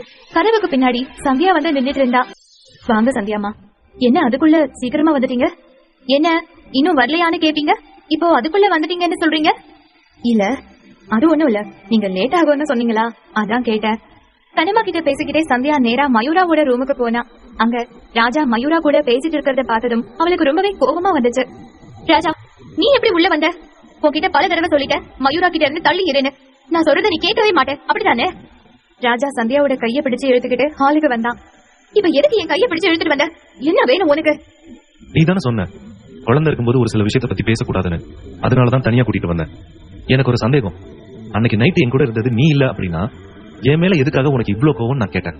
ஆனா அதுக்கு நீ பதில் என்கிட்ட சொல்லவே இல்ல. அதுக்கு முதல்ல எனக்கு பதில் சொல்லு. அது நீ தேவையில்லாம ஏதாவது கொஸ்டின் கேட்ப, நான் உனக்கு பதில் சொல்லிக்கிட்டே இருக்கணுமா? முதல்ல இங்க இருந்து வெளியில போ. என்னால போக முடியாது. எனக்கு பதில் கிடைச்சா மட்டும்தான் நான் இங்க இருந்து போவேன். அப்படி சொல்லிட்டு இருக்கும் போதே மறுபடியும் சந்தியாவோட கைய பிடிச்சு இழுத்து அவளை கட்டி பிடிச்சான். சந்தியா தன்னுடைய 2 கைய வச்சு அவனை அழுத்தி தாங்கிட்ட இருந்து தள்ளி விட்டா. என்ன காரியம் பண்ற? இப்படித்தான் அநாகரிகமா நடந்துக்குவியா? நீ இன்னும் கொஞ்சம் கூட என்ன சொல்ல வந்த? கொஞ்சம் கூட மாறவே இல்லைன்னு சொல்ல வந்தியா? அப்பா அன்னைக்கு நைட் என் கூட இருந்தது நீ தானே. என் வாழ்க்கையில நான் பண்ண பெரிய தப்பு அதுதான். அதை நீ சொல்லாமலே எனக்கு கன்ஃபார்ம் பண்ணிட்டேன். அப்புறம் உன் மேல இருந்து வர்ற இந்த வாசனைய 6 வருஷமா தேடிட்டு இருந்தேன். கண்டிப்பா நீதான். நான் அப்படி சொல்ல வரல. அப்புறம் அந்த வாசனை, அது பெர்ஃபியூம் உலகத்துல எத்தனை பேர் போடுவாங்க? இதுல நான் மட்டும் தான் கிடைச்சேனா? பெர்ஃபியூமுக்கும் ஒரு பொண்ணோட உடம்புல இருந்து வர வாசனைக்கும் வித்தியாசம் தெரியாத ஆம்பளை நான் கிடையாது. நீ என்ன சொன்னாலும் உன் கூட இருந்தது நான் கிடையாது. நீ யாரோட நினைச்சு என்கிட்ட பேசிட்டு இருக்க? இவ்வளவு நாள் யாரும் நினைச்சு யார் கூட போதா இருந்திருக்கேன். இனிமே அந்த தப்ப பண்ண மாட்டேன் அப்படின்னு சொல்லிட்டு அங்கிருந்து கிளம்பி போயிருந்தான். நாள் முழுக்க சந்தியா இதையே யோசிச்சுட்டு இருந்தா. நேரமாகவும் மயூராவை தூங்க வைக்கிறதுக்காக ரூமுக்கு கூட்டிட்டு போனா. அந்த நேரத்துல மறுபடியும் ராஜா சந்தியாவோட வீட்டுக்குள்ள வந்தான். வழியா மயூராவை தூங்க வச்சுட்டு சந்தியா அவ ரூமை விட்டு வெளியே வந்தா. அந்த நேரத்துல ராஜா இன்னமுமே சந்தியா வீட்டு ஹால்ல தான் இருந்தான். அதை பார்த்த சந்தியாவுக்கும் இன்னும் கோபம் அதிகமாச்சு. நீ இன்னும் போகலையா? இங்க இருந்து என்ன பண்ணிட்டு இருக்க? சந்தியா, நான் உன்கிட்ட கொஞ்சம் பேசணும். அதுக்காக தான் வெயிட் பண்ணிட்டு இருக்கேன். என்ன பேசணும்? சீக்கிரமா பேசிட்டு இங்க இருந்து கிளம்பு. உன்னை பார்க்க எனக்கு எரிச்சலாதான் வருது. மயூராவோட நிலைமையை பாத்தியா சந்தியா? நாளுக்கு நாள் அவ நிலைமை மோசமாகிட்டே தான் போகுது. அவ என்ன அவளோட அப்பாவா நினைக்கிறா. அவளை நான் மிஸ் பண்ண விரும்பல. அவளோட இந்த நிலைமை குணமாகணும்னா அதுக்கு ஒரே ஒரு வழிதான் இருக்கு. அது நான் தான். நான் அவ கூட அதிகமா டைம் ஸ்பெண்ட் பண்ணா அவ சீக்கிரமா நார்மல் ஆகிடுவா. மத்த எல்லா குழந்தைங்க மாதிரி அவளும் ஆக்டிவா இருப்பா. அதுதான் எனக்கு வேணும். நீ விருப்பப்பட்டாலும் விருப்பப்படலனாலும் மயூரா கூட நான் டைம் ஸ்பெண்ட் பண்ண தான் போறேன். நீ அதுக்கு தடையா வரக்கூடாது. அதெல்லாம் அப்புறம் பாத்துக்கலாம். அவ இப்ப தூங்கிட்டால, நீ இங்க இருந்து கிளம்பு. இதுக்கு மேல உனக்கு இங்க எந்த வேலையும் இல்ல. சந்தியாவோட மொத்த குறிக்கோளும் ராஜாவை இப்போ இந்த வீட்டுல இருந்து துரத்துறதுலதான் இருந்துச்சு. ராஜாவும் மனதே இல்லாம அந்த வீட்டை விட்டு வெளியே போனா. டிஎன்ஏ டெஸ்ட் ரிப்போர்ட் எதனால யாருமே என்கிட்ட சொல்லாம மறைச்சாங்க? நிஜமாவே மயூரா என்னோட குழந்தை இல்லையா? இத மனசுல நினைச்ச ராஜா ரொம்பவே கன்ஃபியூஸா இருந்தான். அதே நேரத்துல சித் அவனோட வீட்டு தோட்டத்துல அமைதியா நின்னு சிகரெட் பிடிச்சிட்டு இருந்தான். கொஞ்ச நேரத்துல அங்கும் இங்குமா நடந்து தன்னை யார் பிளாக்மெயில் பண்ணிட்டு இருக்காங்கன்னு ஆழமா யோசிச்சுட்டு இருந்தான் சித். அந்த நேரத்துல அவனோட மொபைல் அடிக்கக்கூடிய சத்தம் கேட்டுச்சு. போன் எடுத்து பார்த்தா திரும்பவும் அதே அன்னோன் நம்பர் தான். சித் கோபத்தோட போனை அட்டென்ட் பண்ணி அவனோட காதுல வச்சான். ஹலோ, என்ன சித், ரொம்ப ஹாயா இருக்கிற போல? நான் சொன்ன விஷயத்த பத்தி நீ யோசிக்க கூட இல்ல போல. என்ன ஜெயிலுக்கு போக ரெடி ஆக்கியா? டேய், யாரா நீ? தைரியமான ஆம்பளனா முகத்துக்கு முன்னாடி வந்து பேசுடா. இப்படி தெரியாத நம்பர்ல இருந்து கால் பண்ணி என்ன மிரட்டினா நீ என்ன பெரியாளா? ஒரு நாள் இல்லாட்டி ஒரு நாள் என் கையில நீ மாட்டினு வச்சுக்கோ. அன்னைக்குதான் நீ கடைசியா உயிரோட இருக்கிறது. என்ன சித், ரொம்ப தான் கோவப்படுற? உன்னோட ஒவ்வொரு அசைவையும் நான் கவனிச்சுட்டு தான் இருக்கேன். நீ என்கிட்ட இருந்து ஓடவும் முடியாது, ஒளியவும் முடியாது. நீ என் கையில சிக்கின புழு மாதிரி. உன்னை வச்சு நான் என்ன பண்ண போறேன் பாரு. அத சொல்லிட்டு வேகமா அந்த பிளாக்மெயிலர் போனை கட் பண்ணினான். இப்படி தனக்கு அடிக்கடி போன் செஞ்சு மிரட்டுறது யாருன்னு தெரியாம சித் குழப்பத்துல யோசிச்சபடி அந்த கார்டன்ல நடந்துட்டு இருந்தான். அதே நேரத்துல திடீர்னு ஒரு கருப்பு உருவம் அவனுக்கு பின்பக்கமா வந்து சித்தோட முதுக தொட்டது போல இருந்தது. ஒரு நிமிஷம் அதிர்ந்து போய் யாருன்னு திரும்பி பார்த்தா சித். பின்பக்கமா அமைதியா நின்னது ராஜாதான். ராஜாவை பார்த்து அதிர்ச்சியானா சித். ராஜா, நீ இப்போ இங்க என்ன பண்ற? என்னோட கஸ்டடியை விட்டு நீ எங்க போன? உன்னை வெளியில எங்கேயும் போக கூடாதுன்னு தானே நான் சொல்லியிருக்கேன். அதெல்லாம் விடு சித். நான் உன்கிட்ட ஒரு முக்கியமான விஷயம் கேட்கணும். ஹாஸ்பிட்டல்ல நடந்த விஷயத்தை பத்தி நீ ஏன் என்கிட்ட சொல்லல? ஹாஸ்பிட்டல்ல நடந்த விஷயமா? இவன் எதை பத்தி கேட்கிறான்? ஒருவேளை ஆள் மாறாட்டம் பண்ணின விஷயம் எனக்கு தெரிஞ்சு போச்சா? சித் தன்னுடைய மனசுக்குள்ள நினைச்சிட்டு குழம்பிட்டு இருந்தான். அந்த நேரத்துல மறுபடியும் ராஜா பேச தொடங்கினான். என்ன சித், நான் கேட்கிறேன், நீ பதில் எதுவும் சொல்லாம இருக்கிற? டிஎன்ஏ டெஸ்ட் ரிப்போர்ட் வந்ததை பத்தி நீ ஏன் என்கிட்ட சொல்லாம மறைச்ச? சொல்லாம மறைச்சனா? நான் எதுக்காக சொல்லாம மறைக்க போறேன்? அந்த குழந்தைக்கும் உனக்கும் என்ன சம்பந்தமும் இல்லைன்னு தான் ரிப்போர்ட் வந்துச்சு. அதுல மறைக்கிறதுக்கு என்ன இருக்கு? ஏ ராஜா, என்னாச்சு? ஏதாச்சும் பிரச்சனையா? பிரச்சனை எதுவும் இல்ல. ஆனா அந்த ரிப்போர்ட் எப்படி பொய்யா போகும்? மயூரா என்னோட குழந்தை தானே. 6 வருஷத்துக்கு முன்னாடி என் கூட இருக்கிறது சந்தியா தான். அது என்னால எங்க வேணாலும் அடிச்சு சொல்ல முடியும். ராஜா, என்ன உளறிட்டு இருக்கிற? 6 வருஷத்துக்கு முன்னாடி உன் கூட இருந்தது பிரியா தானே கண்டுபிடிச்சாச்சே. அவ கூட தானே நீ இப்ப டேட் பண்ணிட்டு இருக்கிற. உன்னோட குழந்தை இப்போ பிரியா வயித்துல வளர்ந்துட்டு இருக்கு, அதை மறந்துடாத. ஆனா எனக்கு என்னமோ அதுல சந்தேகமா இருக்கு. ராஜா, நீ என்ன பேசிட்டு இருக்கிற? யாருன்னே தெரியாத ஒரு பொண்ணுக்காகவும் அவளோட குழந்தைக்காகவும் இப்ப பிரியா வயித்துல வளர உன்னோட குழந்தைக்கு நீ துரோகம் பண்ண போறியா? இது எதை பத்தி நீ யோசிக்கவே கூடாது ராஜா. ஷோ, நான் ஏன் இதை பத்தி பேசுறேன்னு உங்க யாருக்குமே எதனால புரிய மாட்டேங்குது. எனக்கும் மயூராவுக்கும் நடுவுல ஏதோ ஒரு ரத்த சம்பந்தம் இருக்குன்னு எனக்கு ஃபீல் ஆயிட்டே இருக்கு. ராஜா, தேவையில்லாத விஷயத்தெல்லாம் பேசாத. சந்தியா ஒரு பணம் பிடுங்கி போய் அவ உன்கிட்ட இருந்து மொத்த பணத்தையும் பறிக்கதான் உன் கூட பழகிட்டு இருக்கா. அதுக்கு ஒரு பகடக்காயாதான் அவ குழந்தைய அவ யூஸ் பண்றா. நீ அவளோட வலையில சிக்காத. சந்தியா ஒன்னும் நம்ம நினைக்கிற மாதிரி லேஸ்பட்ட ஆள் கிடையாது. ரொம்ப மோசமானவ. உன்னோட லைஃப் பிரியா கூட டிசைட் ஆயிடுச்சு. இதுக்கு மேல நீ எதை பத்தியும் யோசிக்காத. சித் இப்படி சொன்னதை கேட்டதுமே ராஜாவோட கோபம் இன்னுமுமே அதிகமாச்சு. ராஜாவால அவனோட கோபத்தை கட்டுப்படுத்தவே முடியல. மயூரா தன்னுடைய குழந்தையாதான் இருப்பா அப்படிங்கறத ராஜா முழுசா நம்பினான். ஆனா அதை யாருமே ஒத்துக்க மாட்டேங்கிறாங்க அப்படிங்கிற ஒரு கோபம் அவனை அப்ப ஒரு அரக்கன மாதிரி நடந்துக்க வச்சுது. ராஜா கோபத்துல பக்கத்துல இருந்த பொருட்களை எல்லாம் தூக்கி எரிஞ்சிட்டு இருந்தான். அவனை எப்படி சமாதானப்படுத்துறதுன்னே தெரியாத சித்தோ அவனை பிடிச்சு விழுகினான். ராஜா, நீ என்ன பண்ணிட்டு இருக்கிற? நீ என்ன விடு. எனக்கு யாருமே வேணாம். மயூரா என்னோட குழந்தைதான்னு சொன்னா ஏன் நீங்க யாருக்குமே புரிஞ்சுக்க மாட்டீங்க? ராஜா கோபத்துல கத்திக்கிட்டு இருந்தான். சித்தால ராஜாவை கட்டுப்படுத்தவே முடியல.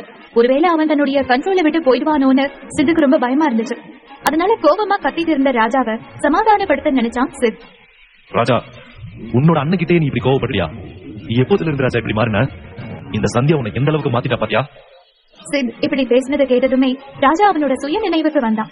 ராஜா இப்படி நடந்துக்க முக்கிய காரணமே சித் ராஜாவுக்கே தெரியாம அவனுக்கு கலந்து கொடுக்கக்கூடிய அந்த மருந்துதான். ராஜா இன்னமுமே தன்னுடைய கண்ட்ரோல்ல தான் இருக்கான் அப்படிங்கறத நினைச்சு சித் சந்தோஷப்பட்டான். ராஜாவோட கோபத்தை குறைய வச்சு அவனை ஒரு வழியா வீட்டுக்குள்ள கூட்டிட்டு வந்தான் சித். ராஜா, நீ இன்னும் சாப்பிட்டு இருக்க மாட்டியே, வா சாப்பிடலாம். நீ வருவான்னு தானே இவ்வளவு நேரம் வெயிட் பண்ணிட்டு இருந்த. இப்படி சொன்னதுமே ராஜாவும் சித் கூட சேர்ந்து சாப்பிடலான்னு நினைச்சான். அவங்க ரெண்டு பேருமே இப்போ டைனிங் டேபிள்ல உட்கார்ந்து சாப்பிட்டுட்டு இருந்தாங்க. சித் ராஜா கிட்ட பேசிக்கிட்டே அவனுக்கே தெரியாம ஒரு நீல நிற மாத்திரைய அவன் குடிக்கிற தண்ணியில கலந்து அவனுக்கு பக்கத்துல வச்சான். சாப்பிட்டு முடிச்சிட்டு அந்த தண்ணியில என்ன கலந்திருக்குன்னு கூட தெரியாம அதை குடிச்சான் ராஜா. மறுபடியும் அவங்க ரெண்டு பேரும் பேசிட்டு இருக்கும் போதே ராஜாக்கு அவனுடைய பார்வை மங்க தொடங்குச்சு. எனக்கு தூக்கமா வருது, நான் போய் தூங்குறேன். ராஜா இத சொல்லிட்டு வேகமா அவனோட ரூமுக்கு தூங்குறதுக்காக போனான். ராஜா அங்க இருந்து போனதை பார்த்ததுக்கு அப்புறமா தான் சித்துக்கு இப்போ ஒரு விஷயமே தோணுச்சு. இப்படி அடிக்கடி தனக்கு போன் பண்ணி மிரட்டிட்டு இருக்கிறது யாருன்னு கண்டுபிடிக்க சித் முயற்சி பண்ணான். அவனோட முதல் சந்தேகமே ராஜா பக்கம் தான். ராஜா நடந்துக்கிற விதத்தை வச்சு பார்த்தா ராஜாவுக்கு சந்தேகமே இல்லை அப்படிங்கறது ரொம்ப நல்லாவே தெரியுது. ஆனா எனக்கு எதிராக இப்படி வேலைகளை யாரு செய்வாங்க? என்ன ரொம்பவே க்ளோஸா வாட்ச் பண்றேன்னு வேற சொல்றான். கண்டிப்பா என் கூட சுத்தி தெரியுற ஒரு ஆள் தான். என்னை பத்தி முழுசா தெரிஞ்ச ஆட்கள்ல யாரோ ஒருத்தர் தான் என்ன இப்படி மிரட்டணும். அது யாருன்னு சீக்கிரமா கண்டுபிடிக்கிறேன். மறுநாள் காலையில எழுந்திருச்சு தலைவலியோட பெட்லயே உட்கார்ந்திருந்தான் ராஜா. இப்பெல்லாம் அடிக்கடி எனக்கு ரொம்ப டயர்டா இருக்கு. நெக்ஸ்ட் டைம் டாக்டர் மீட் பண்ண போகும்போது அதுக்கான மெடிசன்களே சேர்த்து வாங்கிட்டு வரணும். இப்படி ராஜா தனியா பேசிட்டு இருந்தான். அப்பதான் மயூராவோட ஞாபகம் வந்துச்சு. நேற்றுக்கு சந்தியா சொன்னதும் DNA டெஸ்ட் நெகட்டிவ்னு தான் வந்துச்சு அப்படின்னு சித் சொன்னது அதெல்லாம் நினைச்சு ரொம்பவே குழப்பமா இருந்தா ராஜா. ஒருவேளை மயூரா நிஜமாவே என்னோட குழந்தை இல்லையா? ஆனா எதனால எனக்கும் அவளுக்கும் இடையில ஏதோ ஒரு ரத்த சம்பந்தம் இருக்கிற மாதிரியே எனக்கு தோணுது. 6 வருஷத்துக்கு முன்னாடி நான் ஒன்னா இருந்தது பிரியா கூடவா? இல்ல, என்னால அதை ஏத்துக்கவே முடியல. 6 வருஷத்துக்கு முன்னாடி என் கூட இருந்தது சந்தியா தான். இப்ப கூட அவளோட ஸ்மெல்ல வச்சு என்னால அதை உறுதியா சொல்ல முடியும். பிரியா என்கிட்ட நெருங்கி வரும்போதெல்லாம் எனக்கு ஒரு மாதிரி வித்தியாசமா தோணுது. அவ பக்கத்துல போக எனக்கு விருப்பமே இல்ல. ஆனா சந்தியா கிட்ட போகும்போது அதுக்கு அப்படியே ஆப்போசிட்டா நடக்குது. பிரியா எப்படி என்னோட வாழ்க்கையில வந்தா? பிரியாவோட தங்கச்சி தான் சந்தியா.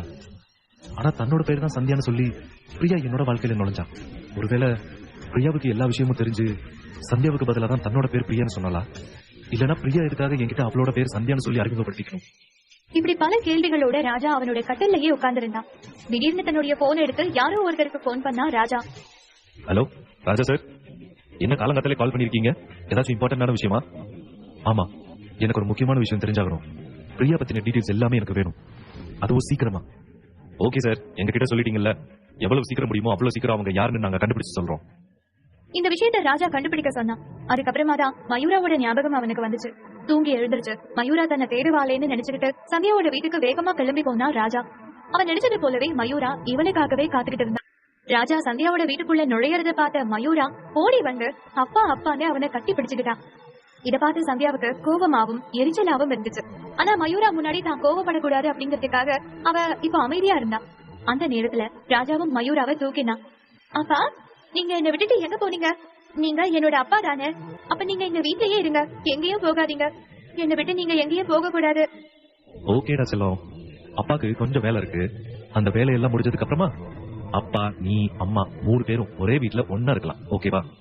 ஓகே அப்பா அப்படின்னு சொல்லி அன்னைக்கு நாள் முழுக்க மயூரா கூடவே ஸ்பெண்ட் பண்ணலாம்னு நினைச்சான் ராஜா. ஆனா சந்தியா அதுக்கு வழக்கம் போல எதிர்ப்பு தெரிவிச்சிட்டு இருந்தா. அந்த நேரத்துல சந்தியாவோட போன் அடிக்கிற சத்தம் கேட்டுச்சு. போன் பண்ணி இருந்தது கமிஷனர் தான். ஹலோ சந்தியா, நான் உங்ககிட்ட கொடுத்த கேஸ் டீடைல்ஸ் என்னாச்சு? சீக்கிரமா ஆபீஸ்க்கு வாங்க. கமிஷனர் அப்படி சொன்னதும் சந்தியா என்ன பண்ணணும்னு தெரியாம முழிச்சிட்டு இருந்தா. இன்னைக்கு எங்கேயும் போக வேண்டான்னு கண்ணம்மாவை கூட வர வேண்டாம்னு சொல்லிட்டோமே, இப்ப திரும்பவும் கண்ணம்மாவுக்கு போன் பண்ணி வர சொன்னா கண்ணம்மா கோச்சுக்குவாங்களே அப்படின்னு சந்தியா கொஞ்சம் சங்கடப்பட்டுக்கிட்டா. அதே நேரத்துல வீட்டுக்குள்ள ராஜா கூட விளையாடிட்டு இருந்த மயூராவை பார்த்தா சந்தியா. மயூரா, அம்மாக்கு அர்ஜென்டான வேலை இருக்கு, போகணும். நீ தனியா இருந்துக்குவியா? நான் எங்கம்மா தனியா இருக்கேன், அப்பா இருக்காங்களே, நீங்க போயிட்டு வாங்க. நான் அப்பா கூட ஜாலியா விளையாட போறேன். அப்பா கூட ஜாலியா விளையாட போறியா? அவனை நம்பி உன்னை எப்படி நான் விட்டுட்டு போறதுனே தெரியல. சந்தியா, நீ எதுக்குமே பயப்பட வேண்டாம். நீ தைரியமா போயிட்டு வா. நான் நம்ம குழந்தைய பத்திரமா பாத்துக்கிறேன். நம்ம குழந்தையா? அவ என்னோட குழந்தை. குழந்தை முன்னாடி வச்சு சண்டை போடாதுன்னு எத்தனை தடவை சொல்லியிருக்கேன். நான் தான் பாத்துக்கிறேன்னு சொன்னேன்ல. சந்தியாவுக்கு இப்ப என்ன சொல்றதுன்னே தெரியல. அவளுக்கு இப்போ கண்டிப்பா வேலைக்கு போய் ஆகணும். அதே நேரத்துல மயூராவை தனியா விட்டுட்டு போறதுக்கும் சந்தியாவுக்கு மனசு வரல. இதுவும் ஒரு வகையில நல்லதுதான். கண்ணம்மா பாத்துக்கிட்டாங்கன்னா ஒருவேளை சித்தால ஏதாவது பிரச்சனை வந்துச்சுன்னா கண்ணம்மாவால எதையும் சமாளிக்க முடியாது. அதே நேரம் ராஜா இருந்தா சித்தால எதுவும் பண்ண முடியாது. அதனால ராஜா கூட இருந்தா மயூரா இன்னும் சேஃபா இருப்பா. அவளுக்கு எந்த ஆபத்தும் வராது. இத சந்தியா அவளுடைய மனசுல நினைச்சுக்கிட்டா. ஓகே, நான் கிளம்புறேன். நீ பத்திரமா இருந்துக்கோ. வெளியில எங்கேயும் போக கூடாது, சமத்தா இருக்கணும். ஓகேமா, பாய். பாத்தியா, நீ இப்பவே என்ன இந்த வீட்டுல ஒருத்தரா ஏத்துக்கிட்ட. அதுக்கப்புறமா இந்த ஃபேமிலிக்குள்ளயும் என்ன நீ சேர்த்துப்ப சந்தியா. அதெல்லாம் நீ கனவுல கூட நினைக்க வேண்டாம் ராஜா. கண்ணம்மாவை கூப்பிட்டு இருந்தா அவங்களுக்கு எவ்வளவு சம்பளம், அது எனக்கு லாபம். அவ்வளவுதான். எனக்கு இப்ப உங்ககிட்ட பேசுறதுக்கு டைம் இல்ல, சீக்கிரமா போகணும், எனக்கு நிறைய வேலை இருக்கு. ராஜா கிட்ட இப்படி சொல்லிட்டு வேகமா அங்க இருந்து கிளம்பினா சந்தியா. சந்தியா வீட்டை விட்டு வெளியில போனதை உறுதி செஞ்சதுமே மயூராவும் ராஜாவும் சந்தோஷத்துல சத்தமா கத்திக்கிட்டே துள்ளி குதிச்சு விளையாடினாங்க. ஐயா, அம்மா போயிட்டாங்க. அந்த மொத்த வீடுமே தங்களோட கண்ட்ரோல்ல வந்ததை நினைச்சு அவங்க ரொம்ப சந்தோஷப்பட்டுக்கிட்டாங்க. உன்னோட அம்மா எப்பவுமே என்ன உங்ககிட்ட நெருங்கவே விட மாட்டா. அவ ஏன் இப்படி எப்ப பார்த்தாலும் சிடுமுஞ்சியாவே இருக்கான்னு தெரியல. ஹிட்லர் பேத்தியா இருப்பா போல. அப்பா, அப்படியெல்லாம் சொல்லாதீங்க. நீங்க இத்தனை வருஷமா எங்க கூடவே இல்லாம போயிட்டீங்க. அம்மா தனியா எவ்வளவு கஷ்டப்பட்டு இருக்காங்க தெரியுமா? அம்மா எப்பவுமே பெர்ஃபெக்ட்டா இருக்கணும்னு தான் நினைப்பாங்க. என்ன ரொம்பவே ஸ்ட்ராங்கா இண்டிபெண்டா வளர்க்கணும்னு ஆசைப்படுறாங்க. அம்மாவே என்கிட்ட இதெல்லாம் சொன்னாங்க தெரியுமா? நானும் குட் கேர்லா இருந்தா தானே அம்மாவை மாதிரி போல்டா இருக்க முடியும். நீ ரொம்ப சந்தோஷமா இருக்கணும், அதான் என்னோட ஆசையும். அப்பா தான் இப்ப வந்துட்டேன்ல, அம்மா கூட சேர்ந்து அப்பாவும் இனிமே உன்னை ரொம்ப நல்லா பாத்துக்க செல்லும். இப்படி அப்பாவும் பொண்ணும் அவங்களுடைய பாச மழைய பொழிஞ்சபடி அந்த வீட்டையே தலை கீழா மாத்திட்டு இருந்தாங்க. ஜூஸ், கேக்ஸ், ஸ்வீட்ஸ் எல்லாமே சாப்பிட மயூரா கேட்க எந்த ஒரு கண்டிஷனுமே போடாம அள்ளி அள்ளி கொடுத்துட்டு இருந்தான் ராஜா. ஸ்நாக்ஸ் சாப்பிட்ட கவர்ஸ், டாய்ஸ், புக்ஸ் அப்படின்னு அந்த வீடு இப்போ அலங்கோலமா மாறிட்டு இருந்துச்சு. கொஞ்ச நேரம் விளையாடி முடிச்சதுக்கு அப்புறமா மயூரா அந்த வீட்டை பார்த்து ஷாக் ஆனா. அப்பா, வீடு இப்படி இருக்கு. அம்மா மட்டும் இத வந்து பார்த்தாங்கன்னு வச்சுக்கோங்க, என்ன உண்டு இல்லன்னு பண்ணிடுவாங்க. சீக்கிரமா இத நான் தான் கிளீன் பண்ணணும். வீடுனா இப்படிதான் இருக்கணும். எல்லாமே பெர்ஃபெக்ட்டா இருந்தா அதோட பேரு மியூசியம். உன்ன மாதிரி சின்ன குழந்தைங்க இருக்கிற வீடு இப்படி இருந்தாதான் நீ ஹெல்தியா இருக்கன்னு அர்த்தம். அதனால உனக்கு எப்படி வேணுமோ அப்படியே விளையாடு. அப்புறமா நம்ம 2 பேரும் சேர்ந்து கிளீன் பண்ணலாம் அப்படின்னு சொல்லி 2 பேருமே விளையாடிட்டே இருந்தாங்க. மதியான நேரம் வந்ததுமே 2 பேருக்குமே பசிக்க தொடங்குச்சு. அப்பா, எனக்கு ரொம்ப பசிக்குது. பசிக்குதா? இப்ப என்ன பண்றது? எனக்கு சமைக்கவே தெரியாது. நான் உனக்கு ஸ்விக்கில ஏதாவது ஆர்டர் பண்ணி தரட்டுமா? அதெல்லாம் வேண்டாம்பா. வெளியில உள்ள ஃபுட் எனக்கு உடம்புக்கு ஒத்துக்காதுன்னு அம்மா சொல்லுவாங்க. நீங்களே ஏதாவது சமைச்சுட்டாங்களே. சமையலா? நானா? சரி, உனக்காக பண்றேன். ராஜா தன்னுடைய பொண்ணுக்காக முதல்ல சமைக்க போறான். இத்தனை நாளா துப்பாக்கிய பிடிச்சு பழகி போன அவனோட கை இப்போ சமையல் அறையில இருக்கக்கூடிய கடாயையும் கரண்டியையும் பிடிக்க தயாராயிடுச்சு. மயூராவை தூக்கிக்கிட்டு கிச்சனுக்கு வந்தா ராஜா. அங்க ஆல்ரெடி 2 ஹாட் பாக்ஸ்ல ஏதோ சமைச்சு வச்சிருக்கிறது தெரிஞ்சது. இங்க பாரு மயூரா, அம்மா உனக்காக ஏதோ சமைச்சுதான் வச்சுட்டு போயிருக்கா. அதுல என்னப்பா இருக்க போகுது? அதே சாப்பாடும் வெண்டைக்காய் புளிக்குழம்பும் தான். ஏய், அம்மா சமைச்சு வச்சிருக்கான்னு உனக்கு ஏற்கனவே தெரியும் தானே? நான் டெய்லி அதே தானே சாப்பிடுறேன். நீங்க எனக்காக ஏதாவது சமைச்சுட்டாங்கப்பா, பிளீஸ் பா. இத கேட்டதுமே ராஜாவால இல்லன்னு சொல்லவே முடியல. சரி, ஓகே, உனக்கு என்ன வேணும்னு சொல்லு, நான் உனக்கு சமைச்சு தரேன். எனக்கு மேகி பண்ணி தரீங்களா? வெஜிடபிள்ஸ் எல்லாம் போட்டு அம்மா பண்ணுவாங்க, ரொம்ப நல்லா இருக்கும். நீங்களும் அதே மாதிரி பண்ணி தரீங்களாப்பா? ஓ, அப்படியா? தோ கலக்குறேன் பாரு. வேகமா போய் மேகி பக்கெட்டையும் ஃப்ரிட்ஜ்ல இருந்த சில காய்கறிகளையும் எடுத்து வெளியில செல்ஃப்ல வச்சுட்டு சமைக்க ஆரம்பிச்சிட்டா ராஜா. அப்பா, மேகி பண்றதுக்கு இவ்ளோ வெஜிடபிள்ஸா? இது அப்பாவோட ஸ்டைல்ல புது ரெசிபி. நீ சாப்பிட்டு பாரு. உன் அம்மா பண்றது என்ன, அதை விட டேஸ்ட்ல பின்னிடும். 10 மினிட்ஸ்ல ரெடி பண்ணி தந்துருவேன். அப்பாவோட சமையலுக்காக அத எப்போ சாப்பிடலான்னு காத்துக்கிட்டு இருந்தா மயூரா. அந்த நேரத்துல மேகி வேகக்கூடிய வாசனையானது அந்த வீடு முழுக்க பரவுச்சு. மேகி ரெடியானதும் ராஜா அதை ஒரு தட்டுல எடுத்து மயூராக்கு முன்னாடி நீட்டினான். மயூரா, மேகி ரெடி ஆயிடுச்சு, சாப்பிட்டு பார்த்துட்டு டேஸ்ட் எப்படி இருக்குன்னு சொல்லு. ஹை ஜாலி, நீங்க தான் என்னோட ஃபேவரட் அப்படின்னு சொல்லிட்டு வேகமா சூடா இருந்த மேகிய ஊதி ஊதி சாப்பிட ரெடியானா மயூரா. ஒரு ஸ்பூன் மேகியை எடுத்து வாயில வச்சா. அதுக்கு மேல அவளால அதை சாப்பிடவே முடியல. அப்பா, இது நல்லாவே இல்ல. அம்மா மேகில பிரிஞ்சால் எல்லாம் போட மாட்டாங்க. பிரிஞ்சால் டேஸ்டே நல்லா இல்ல. என்னமா சொல்ற? நான் உனக்காக பார்த்து பார்த்து சமைச்சிருக்கேன், நல்லா இல்லையா? ராஜாவும் ஒரு வாய் எடுத்து சாப்பிட்டு பார்த்தான். அவனுக்குமே அது சுத்தமா பிடிக்கல. ஆமா, நல்லா இல்ல. நல்ல வேலை உன்னோட அம்மா சமைச்சு வச்சுட்டு போயிருக்கா. வா, நம்ம 2 பேரும் அதையே சாப்பிடலாம். 2 பேரும் கடைசியா சந்தியா சமைச்சு வச்சுட்டு போன சாப்பாட்டை எடுத்து சாப்பிட்டுட்டு இருந்தாங்க. அந்த நேரத்துல திடீர்னு அவங்களுடைய வீட்டு கதவை திறக்கிற சத்தம் கேட்டுச்சு. இப்போ வீட்டுக்குள்ள வந்ததோ சந்தியாதான். கதவை திறந்து பார்த்தவளுக்கு உள்ள மிகப்பெரிய அதிர்ச்சி காத்துக்கிட்டு இருந்துச்சு. சந்தியாவோட வீடு இப்போ குப்பையால நிரம்பி இருந்துச்சு. சாப்பிட்டுட்டு போட்டிருந்த chocolate covers, snacks packets, notebooks, crayons, toys எல்லாமே அங்கங்க செதறி கிடந்துச்சு. கோபமான சந்தியாவோ கத்த ஆரம்பிச்சா. ராஜா! சந்தியாவோட குரலை கேட்டதுமே அதிர்ச்சியாகி போன மயூராவோ ராஜாவும் பயந்து போய் அமைதியா கிச்சனை விட்டு வெளியே வந்தாங்க. அவங்க 2 பேரும் வர்ற கோலத்தை பார்த்தாலே அலங்கோலமா இருந்துச்சு. ராஜா, இதுக்குதான் உங்ககிட்ட அவளை விட்டுட்டு போக மாட்டேன்னு சொன்னேன். மயூரா, என்ன இது? நீ இப்படி பண்ண மாட்டியே. எந்த திங்ஸ் எடுத்தாலும் எடுத்த பொருளை எடுத்த இடத்துல தானே வைப்ப. இது என்ன புது பழக்கம்? இப்படி சந்தியா மயூராவை பிடிச்சு திட்டிட்டு இருந்தா. ராஜாவோ எதுவும் பேச முடியாம அமைதியா நின்னா. அம்மா சாரிமா, நான் அப்பா கூட ரொம்ப ஜாலியா என்ஜாய் பண்ணேன். அதனால நீ ஜாலியா என்ஜாய் பண்ணு. ஆனா உன்னோட டிசிப்ளின் எங்க போச்சு? எதனால இந்த வீட்டை இப்படி போட்டு வச்சிருக்க நீ? இன்னும் 10 மினிட்ஸ்ல 2 பேரும் சேர்ந்து இதை கிளீன் பண்றீங்க இப்படின்னு சொல்லிட்டு சந்தியா வேகமா கிச்சனுக்கு போனா. அங்க போய் பார்த்தா ராஜா பண்ண அந்த பிரிஞ்சால் மேகி அப்படியே இருந்துச்சு. அந்த கிச்சனை பார்த்தாலே இங்க என்ன கூத்து நடந்திருக்குன்னு சந்தியாக்கு உடனே புரிஞ்சிருச்சு. கத்திரிக்காய போட்டு எவனாவது மேகி சமைப்பானா? கூவிட்ட, உனக்கு சமைக்க தெரியலன்னா நான் ஆல்ரெடி சமைச்சு வச்சுட்டு போனதை சாப்பிட்டுட்டு இருக்க வேண்டியதானே. எனக்குன்னு வந்து தொலைதுங்க பாரு. 2 பேரும் சேர்ந்து வீட்டையும் கிளீன் பண்ணிட்டு இந்த கிச்சனையும் இப்பவே கிளீன் பண்ணிருக்கணும். உன் கூட சேர்ந்து என்னுடைய பொண்ணையும் கெடுக்கலாம்னு நினைக்கிறியா? இதுக்காக தான் உன்னை அவ கூட சேரவே விடக்கூடாதுன்னு நான் நினைச்சேன். சந்தியா இவ்வளவு கோபமா ராஜாவை திட்டினதை பார்த்து மயூரா அழவே தொடங்கிட்டா. இத பார்த்து சந்தியாவுக்கும் வருத்தமா இருந்துச்சு. தன்னுடைய பெண்ணை எந்த விதத்திலையும் பயமுறுத்தவோ அழவைக்கவோ கூடாதுன்னு தான் சந்தியா ஒவ்வொரு நொடியும் நினைக்கிறான். ஆனா மயூரா ராஜா கூட சேர்ந்து செஞ்ச சேட்டையால சந்தியாவால அவளுடைய கோபத்தை கட்டுப்படுத்தவே முடியல. ஒரு வழியா மயூராவோட அழுகைய நிப்பாட்டணும்னு நினைச்ச சந்தியாவும் அவளுக்கு பக்கத்துல வந்தா. மயூரா செல்லம், நீ அம்மாவோட குட் கேர்ள் தானே, நீ ஏன் இந்த மாதிரி தப்பு பண்ற? அம்மா, அப்பா சொன்னாங்க வீடு கலைஞ்சு போய் இருந்தாதான் அது வீடு, பெர்ஃபெக்ட்டா இருந்தா அது மியூசியமா. ஐயோ, சிறுவண்டி எப்படி கோர்த்து விடுது பாரு. அதெல்லாம் ஒரு சில வீட்ல இருக்கலாம். ஆனா எனக்கு நீ, உனக்கு நான் மட்டும்தான். அம்மா வேலைக்கு போயிட்டு வரும்போது வீடு இந்த மாதிரி இருந்தா அம்மாக்கு கோபம் வரத்தானே செய்யும். என் செல்லம்ல நீ எவ்வளவு குட் கேர்ள். அம்மாக்கு எந்த ஒரு பிரச்சனையும் பண்ணாம நீ சமத்தா இருப்பதானே. அம்மா இனிமே உன்னை திட்ட மாட்டேன், சரியா? ஒரு வழியா மயூராவை சமாதானப்படுத்தினா சந்தியா. ராஜாக்கு அவங்க செஞ்சது தப்புன்னு ஒரு நிமிஷம் தோணுச்சு. இருந்தாலும் இன்னைக்கு மயூரா கூட ஸ்பெண்ட் பண்ணின இந்த ஒரு நாள் ராஜாக்கு சீக்கிரமா முடிஞ்சு போன மாதிரி இருந்துச்சு. ராஜா, நீ இதுக்கு மேல இங்க நிக்க வேண்டாம். நீ உன்னுடைய வீட்டு கிளம்பு. என்ன சந்தியா என்ன போக சொல்ற? நான் இன்னைக்கு பூரா மயூரா கூடவே இருக்கேனே. ராஜாக்கு அங்க இருந்து போறதுக்கு மனசே இல்ல. ஆனா சந்தியா அதுக்கு சம்மதம் சொல்றது மாதிரி தெரியல. சந்தியாக்கு ராஜா தன்னுடைய வீட்டுக்கு வர்றதுல விருப்பமே இல்லாம இருந்தாலும் மயூராவுக்காக தான் அவனை வீட்டுக்குள்ளேயே விடுறா சந்தியா. நீ இவ்வளவு நேரம் மயூரா கூட டைம் ஸ்பெண்ட் பண்ணியாச்சு, அதுவே போதும். இப்போ நீ உன் வீட்டு கிளம்பலாம். விருப்பமே இல்லாம இருந்தாலும் ராஜா அந்த வீட்டை விட்டு வெளியில வந்தான். திடீர்னு ராஜாவோட போன் அடிக்கிற சத்தம் கேட்டுச்சு. அதை எடுத்து பார்க்கும்போது காலையில ஒரு ஏஜென்ட் கிட்ட பிரியாவை பத்தி விசாரிக்க சொல்லியிருந்தானே, அவங்க கிட்ட இருந்துதான் இப்போ போன் வந்திருந்தது. ராஜா போன் அட்டென்ட் பண்ணி காதுல வச்சான். ராஜா சார், நீங்க சந்தேகப்பட்டது சரிதான். நீங்க கண்டுபிடிக்க சொன்னதை நாங்க கண்டுபிடிச்சிட்டோம். பிரியா உங்களை சீட் பண்ணிட்டு தான் இருக்காங்க. பிரியாவோட வயித்துல வளரக்கூடிய குழந்தை உங்களோட குழந்தை கிடையாது. பிரியாவோட பாய் ஃப்ரெண்ட் மதன் ஒருத்தரோட குழந்தை தான் அது. வேற ஏதாச்சும் டீடைல்ஸ் உங்களுக்கு தேவைப்படுதா சார்? இப்போதைக்கு இது போதும், நான் அப்புறமா கால் பண்றேன். பிரியா தான் கிட்ட பொய் சொல்றாளோ அப்படிங்கிற சந்தேகம் ஆல்ரெடி ராஜாக்கு இருந்துச்சு. ஆனா அவளோட வயித்துல வளர்ற குழந்தை வேற ஒருத்தனுக்கு சொந்தமானது அப்படிங்கறது ராஜாக்கு தெரிஞ்சதுமே அவனுக்கு ரொம்பவே கோபம் வந்துச்சு. வேகமா பிரியாவை பார்க்க போகணும்னு நினைச்சான் ராஜா. அதே நேரத்துல வாணி பிரியாவோட வீட்டுல திடீர்னு காலிங் பெல் அடிக்கிற சத்தம் கேட்டுச்சு. சத்தம் கேட்டு வாணி வேகமா வந்து கதவை ஓபன் பண்ணா. அப்போ வெளியில நின்னுகிட்டு இருந்தா. யார் தம்பி நீங்க? இப்படி வெளியில நின்று ஆளை பார்த்து கேட்டா வாணி. உடனே அந்த நபர் அவரோட கையில இருந்த ஒரு மயக்க மருந்து ஸ்ப்ரேயர் வாணியோட முகத்துல ஸ்ப்ரே பண்ணா. அதை பார்த்து பிரியாவோ ஓடி வந்தா. டேய், யாருடா நீ? எங்க அம்மாவை என்னடா பண்ண அப்படின்னு கத்திக்கிட்டே அவன் பக்கத்துல வந்தா பிரியா. அவளுடைய முகத்திலையும் அந்த மயக்க மருந்து ஸ்ப்ரே அடிச்சு அவளுடைய கையையும் கட்டி ஒரு கார்ல கூட்டிட்டு போனான்.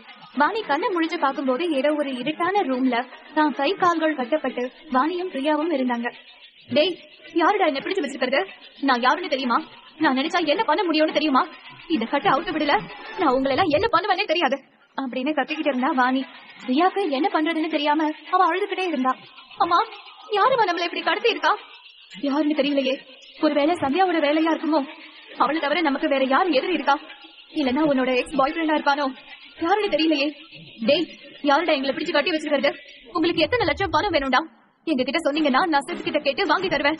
என்னோட கை கட்ட அவுத்து விடுங்கடா. அந்த நேரத்துல இருட்டுக்குள்ள இருந்து வெளியில வந்தது ஒரு உருவம்.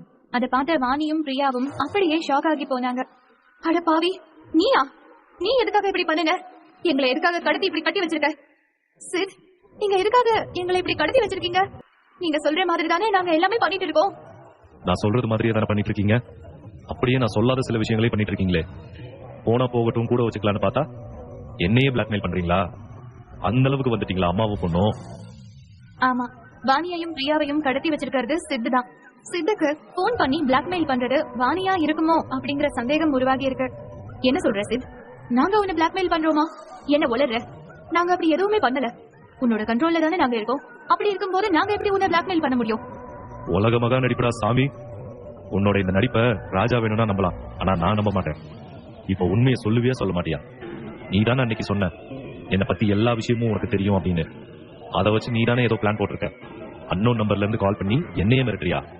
நீ இன்னைக்கு உண்மையை சொல்ற வரைக்கும் உனக்கு அடிதான். அட பாவி, அன்னைக்கு ஏதோ சும்மா சொன்னேன். அதுக்காக நான் தான் உனக்கு ஸ்கெட்ச் போட்டேன்னா உன்னை பிளாக்மெயில் பண்ற அளவுக்கு எனக்கு தைரியம் இருக்கா என்ன? அப்படி பண்ணனா நீ என்ன பண்ணுவேன்னு எனக்கு தெரியாதா? சித்து கை அசைச்சதுமே அங்கிருந்து வந்த 2 அடியாட்கள் வேகமா வாணியையும் பிரியாவையும் அடிக்க தொடங்கினாங்க. அந்த ரூம் மொத்தமும் இப்ப அவங்களுடைய அலறல் சத்தம் தான் கேட்டுச்சு.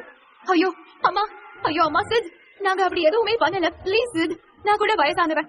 ஆனா என் பொண்ணு இப்ப கன்சீவா இருக்கா. அவளை அடிக்காத. இந்த மாதிரி ஒரு தப்பு பண்ண நாங்க கனவுல கூட நினைக்கல. நீ எங்களை புரிஞ்சுக்கோ. இப்படி பண்ணாத சித்.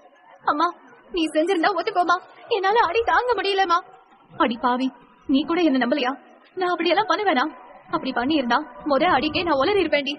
இந்த சித் சொன்னதுக்கு அப்புறமா தான் இப்படி ஒரு விஷயமே நடந்திருக்கிறது எனக்கு தெரியும். சித் அவங்க 2 பேரையும் விட்டு வைக்கிறது மாதிரி தெரியல. பலத்த அடி அவங்க 2 பேர் மேலையும் விழுந்துகிட்டே தான் இருந்துச்சு. இதுக்கு மேல அடிக்க முடியாது அப்படிங்கிற போது சித் கையசைச்சு அடிய நிப்பாட்டும்படி சொன்னா. அப்போ நீ என்ன பிளாக்மெயில் பண்ணலையா? ஐயோ சாமி, ஆரம்பத்துல இருந்தே நான் அதே தான் சொல்லிக்கிட்டு இருக்கேன். நாங்க உங்களை பிளாக்மெயில் பண்ணல. ஒருவேளை அது சந்தியாவா கூட இருக்கலாம்ல. நமக்கான ஒரே ஒரு எதிரி அவதானே. சந்தியாவை நான் ஆல்ரெடி க்ளோஸா வாட்ச் பண்ணிட்டு தான் இருக்கேன். அவளுக்கும் இதுக்கும் எந்த சம்பந்தமும் இல்ல. என்னோட ஒரே டவுட், இப்போ நீ உன்னோட பொண்ணும் தான். ஆனா நாங்க அப்படி எதுவுமே பண்ணல சித். பிளீஸ் எங்களை விட்டுடு.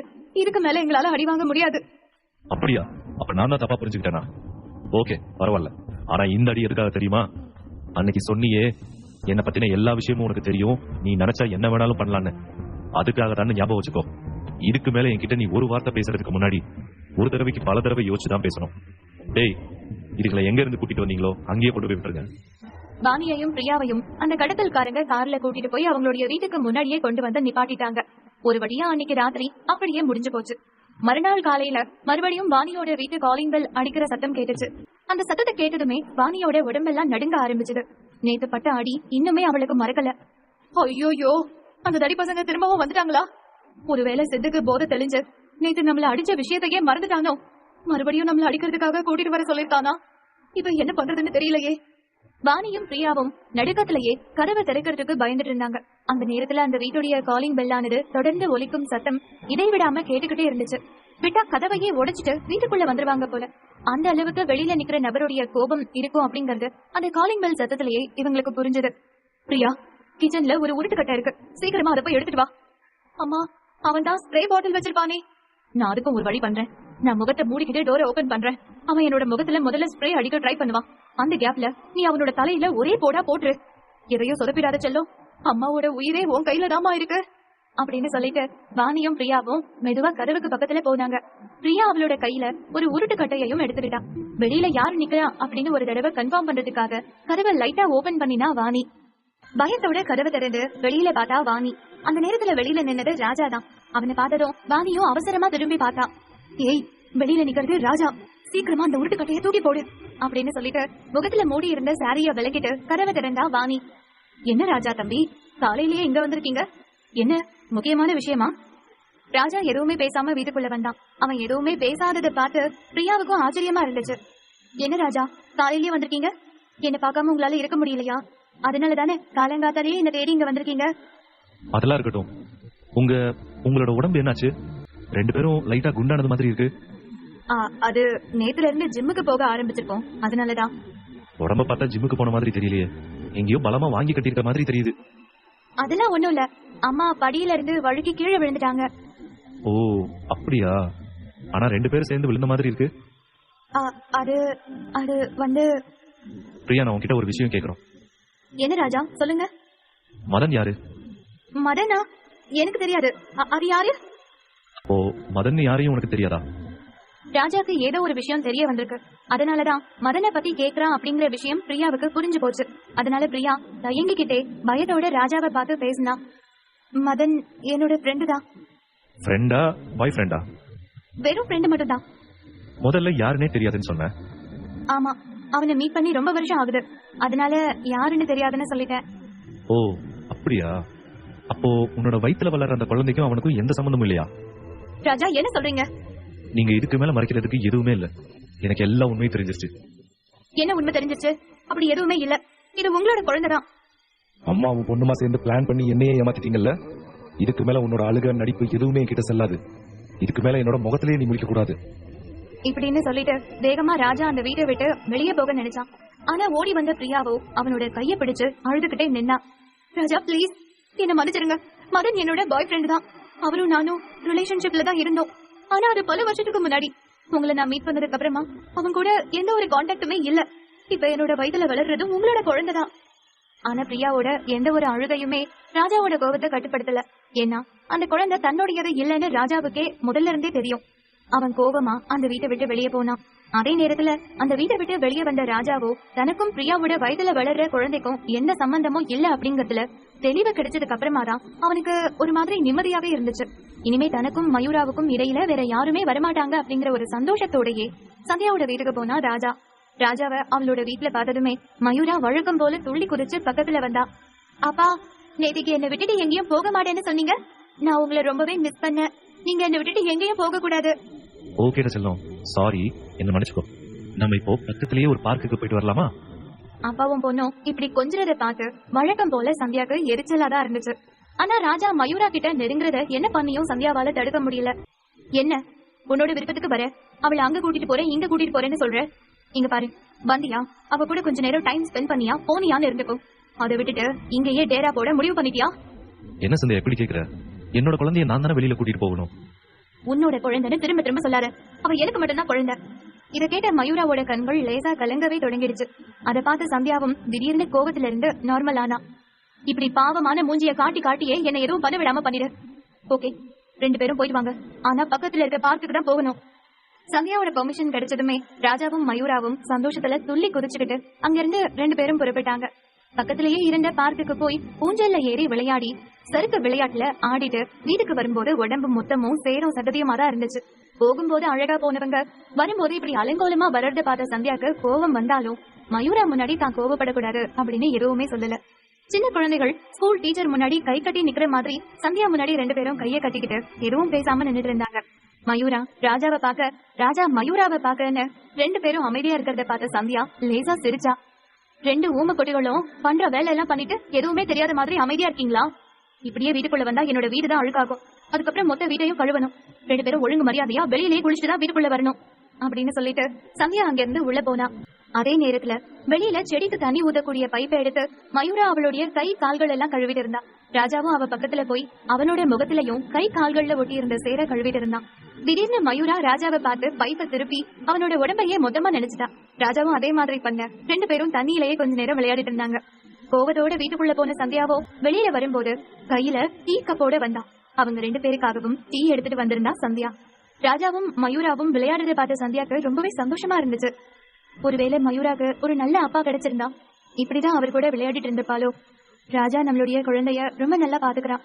6 வருஷத்துக்கு முன்னாடி நடந்த அந்த விஷயத்துக்கும் இவனுக்கும் எந்த சம்பந்தமும் இல்லைன்னு தெரிஞ்சு போச்சு. அதுக்கப்புறமும் நான் எதுக்காக அவன் மேல கோபத்துல இருக்கணும்? அவன் முதுகுலதான் அந்த டேட்டவும் இல்லையே. அப்படின்னு சந்தியா யோசிச்சுட்டு இருந்தா. அந்த நேரத்துல மொத்தமா நனைஞ்சு போயிருந்த ராஜாவும் மயூராவும் திரும்பி நின்று விளையாடிட்டு இருந்தாங்க. ராஜா நனைஞ்சு போயிருந்த தன்னுடைய டீஷர்ட்டை கழட்டி அதை பிழிஞ்சிட்டு இருந்தான். அந்த நேரத்துல அவனுடைய முதுக பார்த்த சந்தியாவுக்கோ தூக்கி வாரி போட்டுச்சு. என்ன 6 வருஷத்துக்கு முன்னாடி அவ பார்த்த அதே டாட்டோ இப்போ ராஜாவோட முதுகுல இருக்கு. அதை பார்த்த அடுத்த கணமே அவளுக்கு தலையிலேயே சுத்தியலால அடிச்சது மாதிரி இருந்துச்சு. அன்னைக்கு பார்க்கும் போதே இந்த டாட்டோ ராஜாவோட முதுகுல இல்ல. ஆனா இப்போ எப்படி அது சாத்தியமாச்சு? அப்போ அன்னைக்கு டிஎன்ஏ டெஸ்ட் எடுத்தது யாருக்கு? ஒருவேளை இதெல்லாம் சித்தோட வேலையா இருக்குமோ? மறுபடியும் யாருக்கும் தெரியாம ஒரு டிஎன்ஏ டெஸ்ட் எடுக்கணுமோ? டிஷர்ட் இல்லாம இருக்கிற ராஜாவோட முதுகையே யோசனையோட சந்தியா பாத்துக்கிட்டே இருந்தா. டாட்டோ ராஜாவோட முதுகுல இருக்கிறத பார்த்து திரும்ப டிஎன்ஏ டெஸ்ட் எடுக்கணும்னு மனசுல நினைச்சுக்கிறா. சந்தியா ரொம்ப நேரமா ராஜாவையே பார்க்க எதச்சையா ராஜா சந்தியாவை திரும்பி பார்த்தா. சட்டை இல்லாம இருக்கிறத அவர் ரசிக்கிறான்னு ராஜா தப்பா நினைச்சு லேசா சிரிச்சான். என்ன சந்தியா, என்ன சைட் அடிக்கிறியா? அப்போதான் கனவு உலகத்துல இருந்து வெளியே வந்தான் சந்தியா.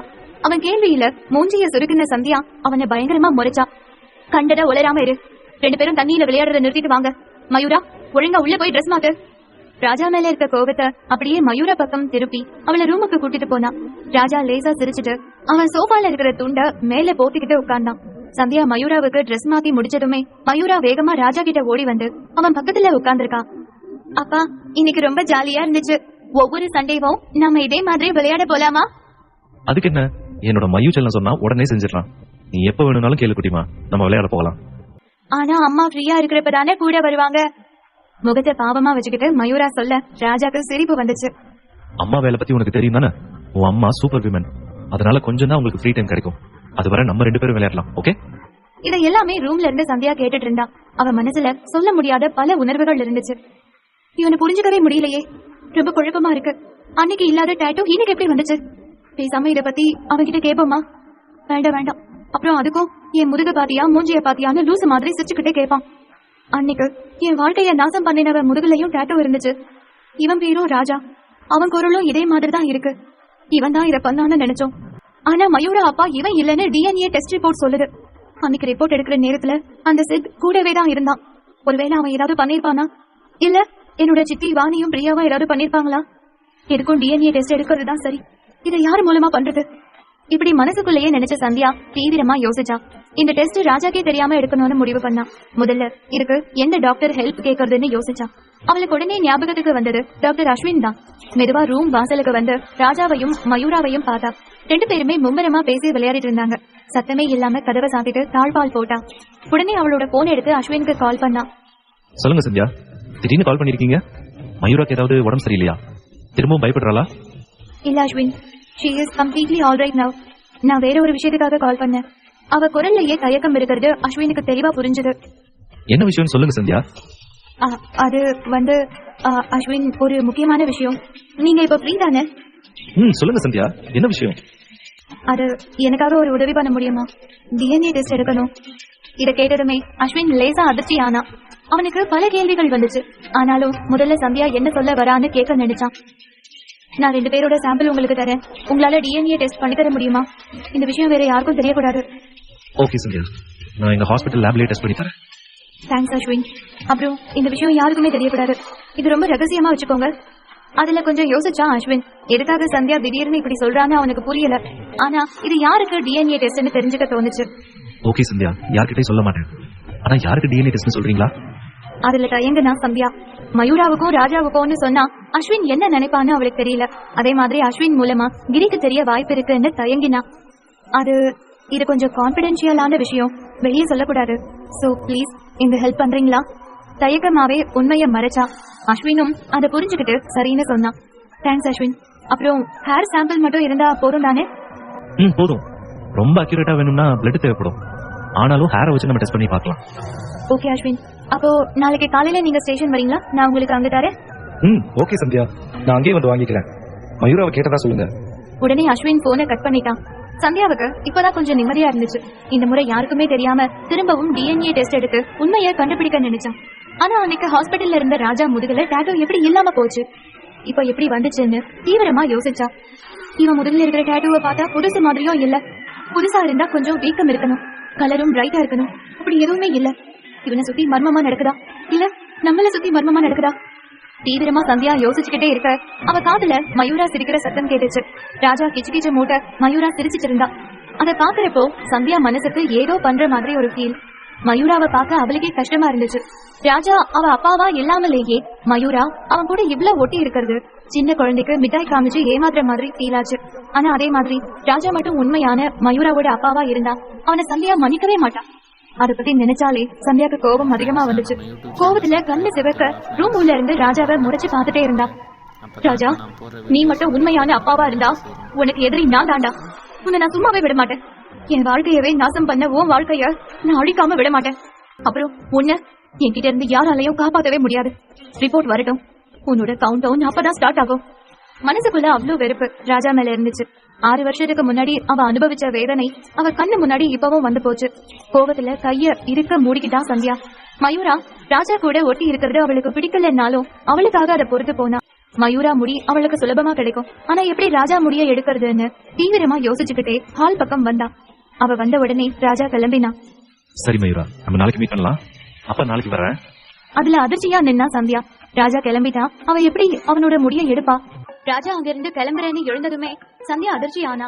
அவ அங்கிருந்து கிளம்புனா எப்படி DNA டெஸ்ட் சாம்பிள் எடுக்கிறதுன்னு தீவிரமா யோசிச்சா. அதே போல மயூரா முகமும் வாடிடுச்சு. அவளுக்கு இன்னும் கொஞ்ச நேரம் ராஜா கூட இருக்கணும்னு தோணுச்சு. அப்பா ப்ளீஸ் இன்னும் கொஞ்ச நேரம் இருங்கள, அப்புறமா போகலாம். மயூரா கெஞ்ச ராஜா அவளுடைய தலைய பாசமா வருடி விட்டான். சந்தியாவும் அவன் இருந்துருவான்னு நம்பினா. சாரிடா செல்லம், அப்பா நாளைக்கு வரேன். நீ சமத்தா தூங்குவியா? காலையில சீக்கிரமே அப்பா உன்னை பார்க்க வரேன். ஆனா அப்பா, நான் உங்களை மிஸ் பண்ணுவேனே. நானும் என் செல்லக்குட்டியை ரொம்ப மிஸ் பண்ணுவேன். ஆனா உனக்கு தெரியும்ல, உன் அம்மாக்கு நான் இங்க ஸ்டே பண்ணா பிடிக்காதுன்னு. சோ நான் காலையில வரேன், சரியா? ஓகேப்பா. இதுல சந்தியா தான் இன்னும் அதிர்ச்சி ஆனா. எப்பவும் போல மயூரா அடம் பண்ணா ராஜாவை சரி போனா போகுதுன்னு இங்க இருக்க வைக்கலாம்னு நினைச்சா. ஆனா ராஜா காரணம் சொன்னதும் மயூரா சரின்னு சொல்ல இப்ப எப்படி அவனை இங்க தங்க வைக்கிறதுன்னு யோசிச்சா. மயூரா தலையில முத்தம் கொடுத்த ராஜா அங்கிருந்து போகவே மனசு இல்லாம கிளம்பினான். அவனுக்கு தெரியும் இன்னும் கொஞ்ச நேரத்துல சந்தியாவே அவனை வீட்டை விட்டு வெளியே அனுப்பிடுவான்னு. அதனாலதான் அவன் சொல்றதுக்கு முன்னாடியே அவன் வெளியில கிளம்பினான். வாசல் பக்கம் போனவன் கதவை திறந்தான். ஒரு நிமிஷம் நில்லுங்க. சந்தியாவுடைய குரல்ல அப்படியே திரும்பி கேள்வியா அவளை பார்த்தான். அது வந்து உங்களுக்கு வேணும்னா இங்கேயே இன்னைக்கு ஸ்டே பண்ணிக்கோங்க, எனக்கு எந்த பிரச்சனையும் இல்ல. இதுல மயூராவும் ராஜாவும் ஷாக் ஆகி நின்னாங்க. சந்தியா தான் இப்படி சொல்றாளான்னு அவங்களுக்கே சந்தேகமா இருந்துச்சு. என்ன அதிசயமா இப்படி சொல்ற? நிஜமாதான் என்ன இங்க தங்க சொல்றியா? ஆமா, இன்னைக்கு நைட் இங்க ஸ்டே பண்றதுன்னா பண்ணிக்கோங்க. மயூரா சந்தோஷமா ராஜா கிட்ட ஓடி போய் அவனை கட்டி பிடிச்சுக்கிட்டான். சந்தியாக்கு இது பிடிக்கலன்னாலும் DNA டெஸ்டுக்காக அமைதியா இருந்தா. எதுக்காக திடீர்னு இப்படி சொன்ன நான் தெரிஞ்சுக்கலாமா? அது மயூரா ரொம்ப ஆசைப்பட்டால அதான். தயக்கமா சந்தியா சொல்ல ராஜா சிரிச்சான். சந்தியாவை பம்பிழுக்கணும்னு அவனுக்கு தோணுச்சு. மயூரா ஆசைப்பட்டான்னு இருக்க சொல்றியா, இல்ல வேற யாருக்காவது நான் இங்க இருக்கிறதுல ஆசை இருக்கா? அதுல சந்தியா ஒரு நிமிஷம் தடுமாறினான். அவளோட எண்ணத்தை அவன் கண்டுபிடிச்சிருவானோன்னு பயம் இருந்துச்சு. ஆனா அவன் கேலி பண்றான்னு புரிஞ்சுது. தேவையில்லாம உன் கற்பனையை வளர்த்துக்காத. நான் ஒரு முக்கியமான ஃபைல ஸ்டேஷன்ல கொடுக்க போகணும், வர லேட் ஆகும். அதனாலதான் நான் உன்னை இங்க ஸ்டே பண்ண சொல்றேன். என்ன பொறுத்த வரைக்கும் மயூராவை பாத்துக்க ஒரு ஆள் வேணும், அவ்வளவுதான். அனாவசியமா நீ கற்பனை பண்றதா இருந்தா நீ இங்க இருக்க வேண்டவே வேண்டாம். என் பொண்ணை எப்படி பாத்துக்கணும்னு எனக்கு தெரியும். வேணும்னே என் பொண்ணுன்னு சந்தியா அழுத்தி சொல்ல ராஜாவுக்கு சுருக்குன்னு இருந்துச்சு. மயூராவை தூக்கி வச்சுக்கிட்ட ராஜா சந்தியாவை முறைச்சான். மயூராக்கு நான் அப்பா. திரும்ப ரிப்போர்ட் அப்படி சொல்லல இப்படி சொல்லலன்னு சொல்லாத. அவ மனசுல நான் தான் அப்பா, என் மனசுல அவதான் என்னோட பொண்ணு. என் பொண்ணு மேல எனக்கு அக்கறை இருக்கு. வீராப்பா சொன்ன ராஜா மயூராவை தூக்கிக்கிட்டு மயூரா ரூமுக்குள்ள போய் அவளை தூங்க வைக்க பார்த்தான். சந்தியா வார்த்தைகள் அவனை காயப்படுத்துச்சு. மயூரா அவன் பொண்ணு இல்லன்னு கேட்கவே அவன் மனசு துடிச்சுது. ஹால்ல இருந்த சந்தியா வில்லத்தனமா சிரிச்சா. ராஜா கிட்ட எப்படி கோவப்படுற மாதிரி பேசணுமோ அப்படி பேசி அவனை இங்கேயே தங்க வச்சுட்டான். சாதாரணமா அவ சொல்லியிருந்தா நிச்சயமா அவனுக்கு அவன் மேல சந்தேகம் வந்திருக்கும். சந்தியா மனசுல பல விஷயம் ஓடிச்சு. ராஜா இங்க இருக்கிறதும் ஒரு வகையில நல்லதுதான். சித் மூலமா ஏதாவது பிரச்சனை வந்தா கூட ராஜா பாத்துக்குவாரு. இவர் இங்க இருக்கிற வரைக்கும் சித் எதுவும் பண்ண மாட்டான். இது எல்லாமே மயூராக்காக தான். இவன் தூங்குனதுக்கு அப்புறமா தான் DNA டெஸ்ட் சாம்பிள் எடுக்கணும். அதுக்குள்ள நம்ம ஸ்டேஷன் வேலைய முடிக்கணும். உடனே அவளோட ரூமுக்கு போன சந்தியா முக்கியமான ஃபைல் ஒன்னு எடுத்துக்கிட்டு வீட்டை விட்டு வெளியே கிளம்பினா. ராஜாக்கு அவ எப்ப போனான்னு தெரியாது. மயூராக்கு கதை சொல்லி தூங்க வச்ச ராஜா வெளியில ஹாலுக்கு வந்தான். அப்பதான் சந்தியா அங்க இல்லன்னு தெரிஞ்சுக்கிட்டவ அப்படியே வீட்டை சுத்தி பார்த்தான். வீடு முழுக்க மயூரா போட்டோஸ் இருக்க அதை ரசிச்சு பாத்துக்கிட்டே இருந்தான். மயூரா குழந்தையா இருக்கிறதுல இருந்து இப்ப வரைக்கும் இருக்கிற போட்டோஸ் இருந்துச்சு. அதெல்லாம் பார்க்கும் போதே ராஜாக்கு அவ்வளவு சந்தோஷமா இருந்துச்சு. கூடவே வாழ்க்கையில அவன் எதையோ இழந்த மாதிரி உணர்ந்தான். மயூரா வளர்ற ஒவ்வொரு ஸ்டேஜ்லயும் நாம இல்லையேன்னு வருத்தப்பட்டான். ஒவ்வொரு போட்டோவா தொட்டு பார்த்து ரசிச்சான். எனக்கே தெரியாம உன் மேல எப்படி எனக்கு இவ்வளவு பாசம்னு எனக்கு புரியல. உன் அம்மாவும் மெடிக்கல் ரிப்போர்ட்டும் நான் உன் அப்பா இல்லைன்னு சொல்லுது. ஆனா என் மனசு நீ என் பொண்ணுன்னு சொல்லுது. உண்மை எதுவா வேணாலும் இருக்கட்டும், ஆனா என்னைக்குமே நீ என் பொண்ணுதான். இனிமே உன்னோட வாழ்க்கையில எல்லா படியிலையும் நான் இருப்பேன் மயு. உன் அப்பாவா நான் இருப்பேன். அந்த 6 வருஷம் முழுக்க நான் இழந்து தவிச்சதுக்கு பலனா நீ எனக்கு கிடைச்சிருக்கியோன்னு தோணுது. உன் அம்மா ஏதோ ஒரு விஷயத்தை என்கிட்ட மறைக்கிறா. என்னன்னு கூடிய சீக்கிரமே கண்டுபிடிக்கிறேன். அப்படியே சோஃபால படுத்துக்கிட்ட ராஜா கண்ணை மூடி தூங்க நினைச்சான். கண்ணை மூடினாலே 6 வருஷத்துக்கு முன்னாடி ஒரு பொண்ணோட அலறல் சத்தமும் அவ கெஞ்சுற சத்தமும் அவன் காதுல கேட்டுக்கிட்டே இருந்துச்சு. அவனால நிம்மதியா தூங்க முடியல. மனசுல மயூரா கூட விளையாடுறத பத்தி யோசிக்க ஆரம்பிச்ச ராஜா அவன் கவனத்தை மயூரா பக்கம் திருப்பி கொஞ்சம் கொஞ்சமா தூங்க ஆரம்பிச்சான். 1 மணி போல வீட்டுக்கு வந்த சந்தியா மெதுவா கதவை திறந்து உள்ள நுழைஞ்சான். சோஃபால ராஜா தூங்குறத பார்த்துட்டு நிம்மதி அடைஞ்சான் சந்தியா. உடனே அவ திட்டத்தை செயல்படுத்த நினைச்சு கத்திரிக்கோளோட ராஜா பக்கம் நெருங்கி வந்தான். ராஜா நல்லா தூங்கிட்டு இருந்தான். சந்தியா கிட்ட வர வர அவன் முகத்துல மாற்றம் தெரிஞ்சது. என்ன யோசிச்சானோ சட்டுன்னு கண்ணை மூடினபடியே சந்தியா கைய பிடிச்சு இழுத்து அவன் மேல போட்டுக்கிட்டான். சந்தியா ஷாக் ஆனா. இப்படி அவன் பண்ணுவான்னு அவ எதிர்பார்க்கவே இல்ல. சந்தியா உடனே அவன் மேல இருந்து எழ நினைக்க ராஜா அவளோட இடுப்பை சேர்த்து பிடிச்சு அவளை அவன் மேல போட்டுக்கிட்டான். சந்தியாக்கு அவன் முழிச்சிருக்கானாங்கிற சந்தேகம் இருந்துச்சு. அவனை நிமிர்ந்து பார்க்க அவனும் இன்னும் நல்லா தூக்கத்துலதான் இருந்தான். சந்தியா மறுபடியும் சத்தம் போடாம ராஜா மேல இருந்து எழுந்திருக்க ட்ரை பண்ணா. ராஜா அவளை இறுக்கி கட்டி பிடிச்சுக்கிட்டான். சந்தியா உடம்புல மின்சாரம் பாஞ்சது மாதிரி இருந்துச்சு. அவ அப்படியே உறைஞ்சு போனான். இதுல ராஜா தூக்கத்திலேயே சந்தியா கழுத்துல முகத்தை புதைச்சு அவன் மூச்சை ஆழ்ந்து இழுத்து அவளோட வாசத்தை உள்ள இழுத்துக்கிட்டான். நான் உன்னை ரொம்ப மிஸ் பண்ணேன். கடைசியில உன்னை கண்டுபிடிச்சிட்டேன். ராஜா யாரை கண்டுபிடிச்சிட்டதா சொல்றான். அடுத்து சந்தியா என்ன பண்ண போறா? அவ ராஜா மேல போட்டுக்கிட்டு அவளோட வாசனைய முகர்ந்து இழுத்தான். இதெல்லாம் அவனுக்கு கனவு மாதிரி இருந்துச்சு. 6 வருஷத்துக்கு முன்ன அவன் அனுபவிச்ச வாசனை இப்பவும் ரொம்ப பக்கத்துல உணர்ந்தான். தன்னிச்சையா அவனோட கை சந்தியாவை இறுக்கி பிடிச்சுக்கிச்சு. 6 வருஷத்துக்கு முன்னாடி நான் உன்னதான் தேடிட்டு இருந்தேன். இந்த வாசனை இது இல்லாம நான் எவ்வளவு தவிச்சு போனேன் தெரியுமா? பைத்தியம் மாதிரி தேடிட்டு இருக்கேன் இந்த வாசனைய. பழசு மறந்த எனக்கு இந்த வாசனையை மட்டும் மறக்கவே முடியல. சந்தியா உறைஞ்சு போய் அவன் அப்படியே பார்த்தா. அவனால அவனை விட்டு விலக முடியாம இரும்பு பிடியா இருந்துச்சு. அதே போல அவசரப்பட்டு சத்தம் போட்டா அவன் முழிச்சு அவன் நினைச்ச வேலை நடக்காதுன்னு அமைதியா இருந்தான். ராஜா கொஞ்சம் கொஞ்சமா ஆழ்ந்த தூக்கத்துக்கு போறத பார்த்த சந்தியா மெதுவா தலைய நிமிர்த்தி அவனை பார்த்தா. தூங்கும் போது அவன் முகம் சாதாரணமா இருந்தாலும் அவனுக்குள்ள இருக்கிற மிருகம் தான் சந்தியா கண்ணுக்கு தெரிஞ்சது. அவனை வெறுப்போட பார்த்தா சந்தியா. அமைதியா அவன் மேல இருந்தபடியே அவனோட முடிய கொஞ்சமா கட் பண்ணி சின்ன பிளாஸ்டிக் கவர்ல போட்டா. அது அப்படியே சோஃபா பின்பக்கம் போட்டுட்டு அவன் மேல இருந்து எழுந்திருக்க ட்ரை பண்ணான். ஆனா ராஜா இறுக்கமா பிடிச்சிட்டு இருந்தான். சந்தியாக்கு கோபம் தான் வந்துச்சு. என்னை விட்டு போகாத ப்ளீஸ். இந்த 6 வருஷம் நான் நிம்மதியாவே இல்ல. தவிப்பா ராஜா சொல்றத பார்த்து சந்தியா மனசு ஒரு மாதிரி ஆயிடுச்சு. ஆனா அதே போல அவ பட்ட கஷ்டம் அவளுக்கு தானே தெரியும். ராஜா கைய நறுக்குன்னு கிள்ளி வேகமா அவன் மேல இருந்து சந்தியா எழ ராஜா அரைக்க பறைக்க கண்ணு முழிச்சான். என்னாச்சு? எங்க இருக்க? என்ன? சுத்தி முத்தி பாத்துக்கிட்டே கத்த சந்தியா முறைக்கிறத பார்த்து அப்படியே வாய மூடுனான். அவனுக்கு என்ன பண்ணோன்னு புரியவே இல்ல. எதுக்காக சந்தியா முறைக்கிறான்னு யோசிச்சான். உங்க லிமிட் என்னன்னு தெரிஞ்சிருக்கிறதா உங்களுக்கு நல்லது ராஜா. தேவையில்லாம என்ன செய்யாதீங்க. ஏற்கனவே மயூரா வாழ்க்கையில நீங்க வர்றத எனக்கு சுத்தமா பிடிக்கல. உங்க எண்ணம் வேற ஏதாவது இருந்தா அதை இப்பவே மாத்திக்கோங்க. திடீர்னு சந்தியா எதுக்கு இப்படி சொல்றான்னு அவனுக்கு கொஞ்சம் கூட புரியல. ஆனா அவன் மேல அவனுக்கு கோபம் வந்துச்சு. நான் ஏற்கனவே சொல்லிட்டேன் மயூரா ஏன் பொண்ணு. சோ தேவையில்லாம பேசாத. என்ன உங்க பொண்ணா? டிஎன்ஏ டெஸ்ட் பத்தி மறந்துட்டீங்களா? ஃபார் யுவர் கைண்ட் இன்ஃபர்மேஷன், உங்களுக்கும் மயூராவுக்கும் எந்த ஒரு சம்பந்தமும் இல்ல. நீங்க தான் தேவையில்லாம இங்க ஒட்டிக்கிட்டு இருக்கீங்க. இங்க பாரு சந்தியா, மயூராவை பொறுத்தவரை அவ என்ன அப்பாவை நினைக்கிறா. அதனால தேவையில்லாம பேசுறத நிறுத்து. அவன் நினைச்சா கண்டவங்க எல்லாம் அவ அப்பா ஆகிட முடியுமா? மயூரா அம்மா நான் தான் அவ அப்பா யாருன்னு சொல்லணும். ராஜாவுக்கு சுருக்கன்னு கோபம் வந்துச்சு. அவனுக்கு பதில் பேச வாயே வரல. இதே அவன் முன்னாடி வேற யாராவது இப்படி பேசியிருந்தா இந்நேரம் அவங்க உயிரோடவே இருந்திருக்க மாட்டாங்க. ஒரு நாள் எப்படியும் மயூரா அப்பா யாருன்னு தெரிய வரும். அவ உண்மையை தெரிஞ்சுக்கிற நாள் ரொம்ப தூரத்துல இல்ல. அதனால கொஞ்சம் கொஞ்சமா விலகி இருக்க ஆரம்பிங்க. அது மயூரா எதிர்காலத்துக்கு ரொம்ப நல்லது. என்ன சொன்ன? நான் விலகி இருக்கணுமா? நீ என்ன வேணாலும் பண்ணிக்க. நான் மயூராவை விட்டு விலக மாட்டேன். அவ உண்மையான அப்பாவே வந்தாலும் சரி. மயூரா என்னைக்குமே ஏன் பொண்ணுதான். ராஜா, நீங்க பண்ற வேலைக்கு நானே உங்களை போலீஸ் ஸ்டேஷன்ல அரெஸ்ட் பண்ணி வைக்க முடியும். தேவையில்லாம எங்க வாழ்க்கையில பிரச்சனை பண்ணாதீங்க. என்னென்ன அரெஸ்ட் பண்ண போறியா? ஓ கமான் சந்தியா, ட்ரை மீ. நீ உள்ள வச்ச அடுத்த நொடிய வெளியே வர்றது மட்டும் இல்லாம உன் போலீஸ் ஸ்டேஷனே இல்லாம பண்ண முடியும். நீ எப்படி இந்த போஸ்டிங்க்கு கஷ்டப்பட்டு வந்தாலும் எனக்கு தெரியாது. ஆனா நான் நினைச்சா அடுத்த நிமிஷமே உன் வேலையை உன்கிட்ட இருந்து பறிச்சுக்க முடியும். அப்படி பண்ணா நீயும் மயூராவும் இதே வீட்டுல அடைஞ்சுக்கிட்டு இருக்க வேண்டியதுதான். சந்தியாக்கு கோபம் அதிகமா வந்துச்சு. இப்பவே அவளோட கன்னை எடுத்து அவனை சுடலாமான்னு இருந்துச்சு. ராஜா திமிருல பேசுறது அவளுக்கு பிடிக்கவே இல்ல. அவனை பயங்கரமா முறைச்சிட்டே இருந்தா. என்ன சந்தியா வாயடிச்சு போயிட்ட? பேசுறதுக்கு வார்த்தை இல்லையா? இல்ல பயமா? நீ சந்தியாவாச்சு, உனக்கு பயமா என்னன்னே தெரியாது. கவலைப்படாத, உன்னை வேலையை விட்டு தூக்கிட்டா உன்னையும் மயூராவையும் என்னோட மேன்ஷனுக்கு கூட்டிட்டு போய் பத்திரமா பாத்துக்கிறேன். என்ன ராஜா, நீங்க அவ்வளவு நல்லவரா? என்ன நீங்க என்ன ரொம்ப சாதாரணமா நினைச்சுக்கிட்டீங்க? என்ன எந்த அளவுக்கு உங்க பக்கத்துல வச்சு நினைக்கிறீங்களோ அந்த அளவுக்கு உங்களுக்கு ஆபத்து. I will be your worst nightmare. ராஜா அப்படியே அமைதியா நின்னான். அவ பேச்சுக்கு சொல்லலன்னு அவனுக்கு தெரியும். காரணமே இல்லாம எதுக்கு நம்ம மேல கோபமா இருக்கான்னு அவனுக்கு புரியல. ஆனா நம்மள பத்தி அவளுக்கு ஏதோ தெரியும்னு நினைக்கிறான்.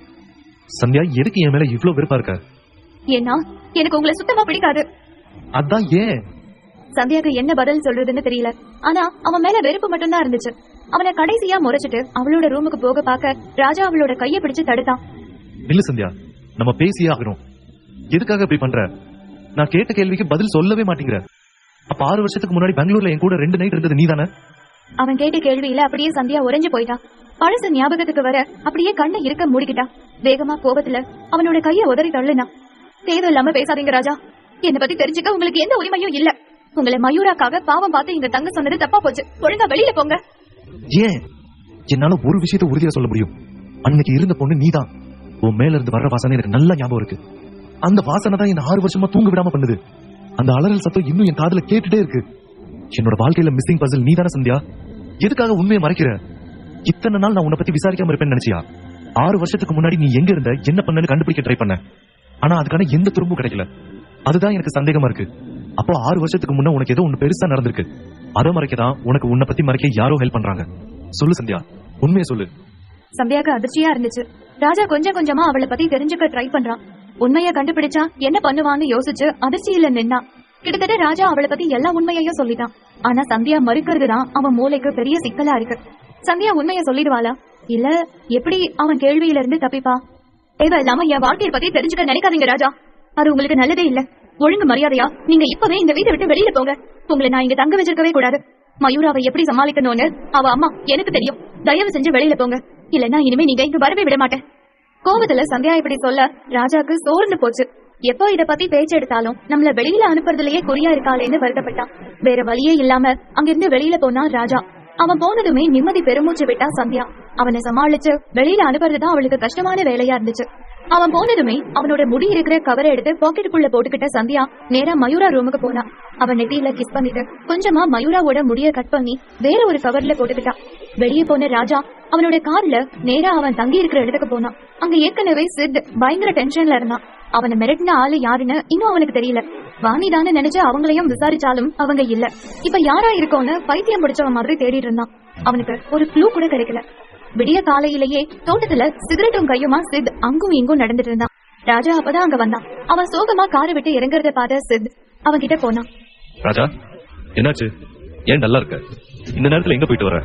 நீ ரெஸ்ட் எடுக்க வேண்டியது தானே? ஒன்னும் இல்லனா விடு. அவன் குரல்லையே ஏதோ ஒண்ணு சரியில்லைன்னு சித்துக்கு புரிஞ்சுது. நான் உன் அண்ணன் ராஜா. உன் முகத்தை வச்சே என்னன்னு கண்டுபிடிச்சிருவேன். எதுக்காக என்கிட்ட மறைக்க பாக்குற? எனக்கு ஒரே தலைவலியா இருக்கு. ஒண்ணுமே புரிய மாட்டேங்குது. தலைய பிடிச்சுக்கிட்டே அங்க இருக்கிற பெஞ்ச்ல ராஜா உட்கார சித்தும் உட்கார்ந்தான். என்னாச்சுன்னு சொல்லு ராஜா. உனக்கே தெரியும், 6 வருஷத்துக்கு முன்னே என் கூட ஒரு பொண்ணு இருந்தாங்க. அந்த பொண்ணை தான் நான் தேடுறேன்னு. இத கேட்டதுமே சித் முகம் மாறிடுச்சு. எதை பத்தி ராஜா தெரிஞ்சுக்கவே கூடாதுன்னு நினைச்சானோ அத பத்தியே ராஜா இப்ப தெரிஞ்சுக்க நினைச்சான். ஆமா, இப்ப அதுக்கு என்ன? அதான் பிரியா கூட இருக்கியே, அவதானே அந்த பொண்ணு? சாதாரணமா சித் கேட்க ராஜா இல்லன்னு தலையசைச்சான். இல்லனா எனக்கு சந்தேகமா இருக்கு. பிரியான்னு எனக்கு தோணல. அதுல சித் முகம் இருகுச்சு. ஆனா அது ராஜா கிட்ட காட்டிக்கல. ராஜா, அப்ப உனக்கு அது யாரா இருக்குமோன்னு தோணுது? ஒருவேளை சந்தியாவா இருக்குமோன்னு தோணுது. சித் அதுல ஷாக் ஆனா. எப்படி ராஜா சரியா கண்டுபிடிச்சான்னு அவனுக்கு அதிர்ச்சி. ஆனா உடனே ஏதாவது சொல்லி ராஜா மனசை கலைக்க பாக்கணும்னு நினைச்சான். எனக்கு தெரியும் நீ இப்படிதான் சொல்லுவேன்னு. ராஜா, நான் ஒண்ணு சொல்லுவேன், நீ கோவப்படாத. அதுல ராஜா கேள்வியா சித்த பார்த்தான். அந்த சந்தியா சரியான ஏமாத்துக்காரி. அவ சரியே இல்ல. அவ காரி ஆகணும்னா அவ என்ன வேணாலும் பண்ணக்கூடிய ஆளு. அதுல ராஜாக்கு கோபம் வந்து மறுத்து பேச வர சித் அவனை தடுத்தான். என்ன முழுசா சொல்ல விடு ராஜா. நான் ஏன் தேவையில்லாம அவளை பத்தி போய் சொல்லணும்? நான் ஓ நல்லதுக்கு தானே எல்லாமே சொல்லுவேன். நீ நினைக்கிற மாதிரி அவ அப்பாவி இல்ல. அவளை பத்தி நான் விசாரிச்சேன். யாரோ ஒருத்தரோட உதவி மூலமா தான் அவ போலீஸ் ஆகியிருக்கா. அப்ப பாத்துக்கோ, அவ அதுக்காக என்ன வேணாலும் பண்ணிருக்கலாம். பேக்ரவுண்டே இல்லாத ஒருத்திக்கு யாரு இவ்வளவு பெரிய ஹெல்ப் பண்ணிருப்பா? அதுவும் இல்லாம இவகிட்ட இருந்து எதையும் எடுத்துக்காம அவ என்ன சும்மா உதவி பண்ணிருப்பானா? அவ சரியான காரியவாதி. அவளுக்கு வேணுங்கிற எல்லாத்தையும் அந்த ஆளுகிட்ட இருந்து சொல்லிட்டு இருப்பா.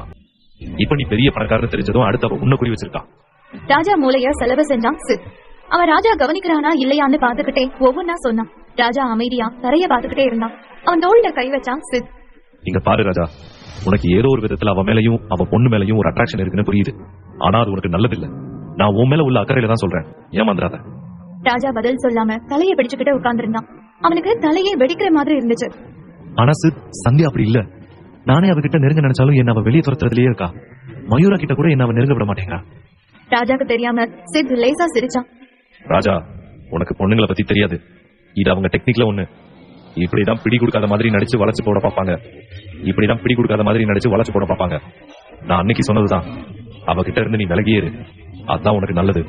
பின்னால நீ காயப்படக்கூடாதுன்னு தான் நான் சொல்றேன். சித்தோட அக்கறையில ராஜா உருகி போயிட்டான். சித் கைய பிடிச்சு லேசா தலைய அசைச்ச ராஜா உடனே அவனோட ரூமுக்கு போயிட்டான்.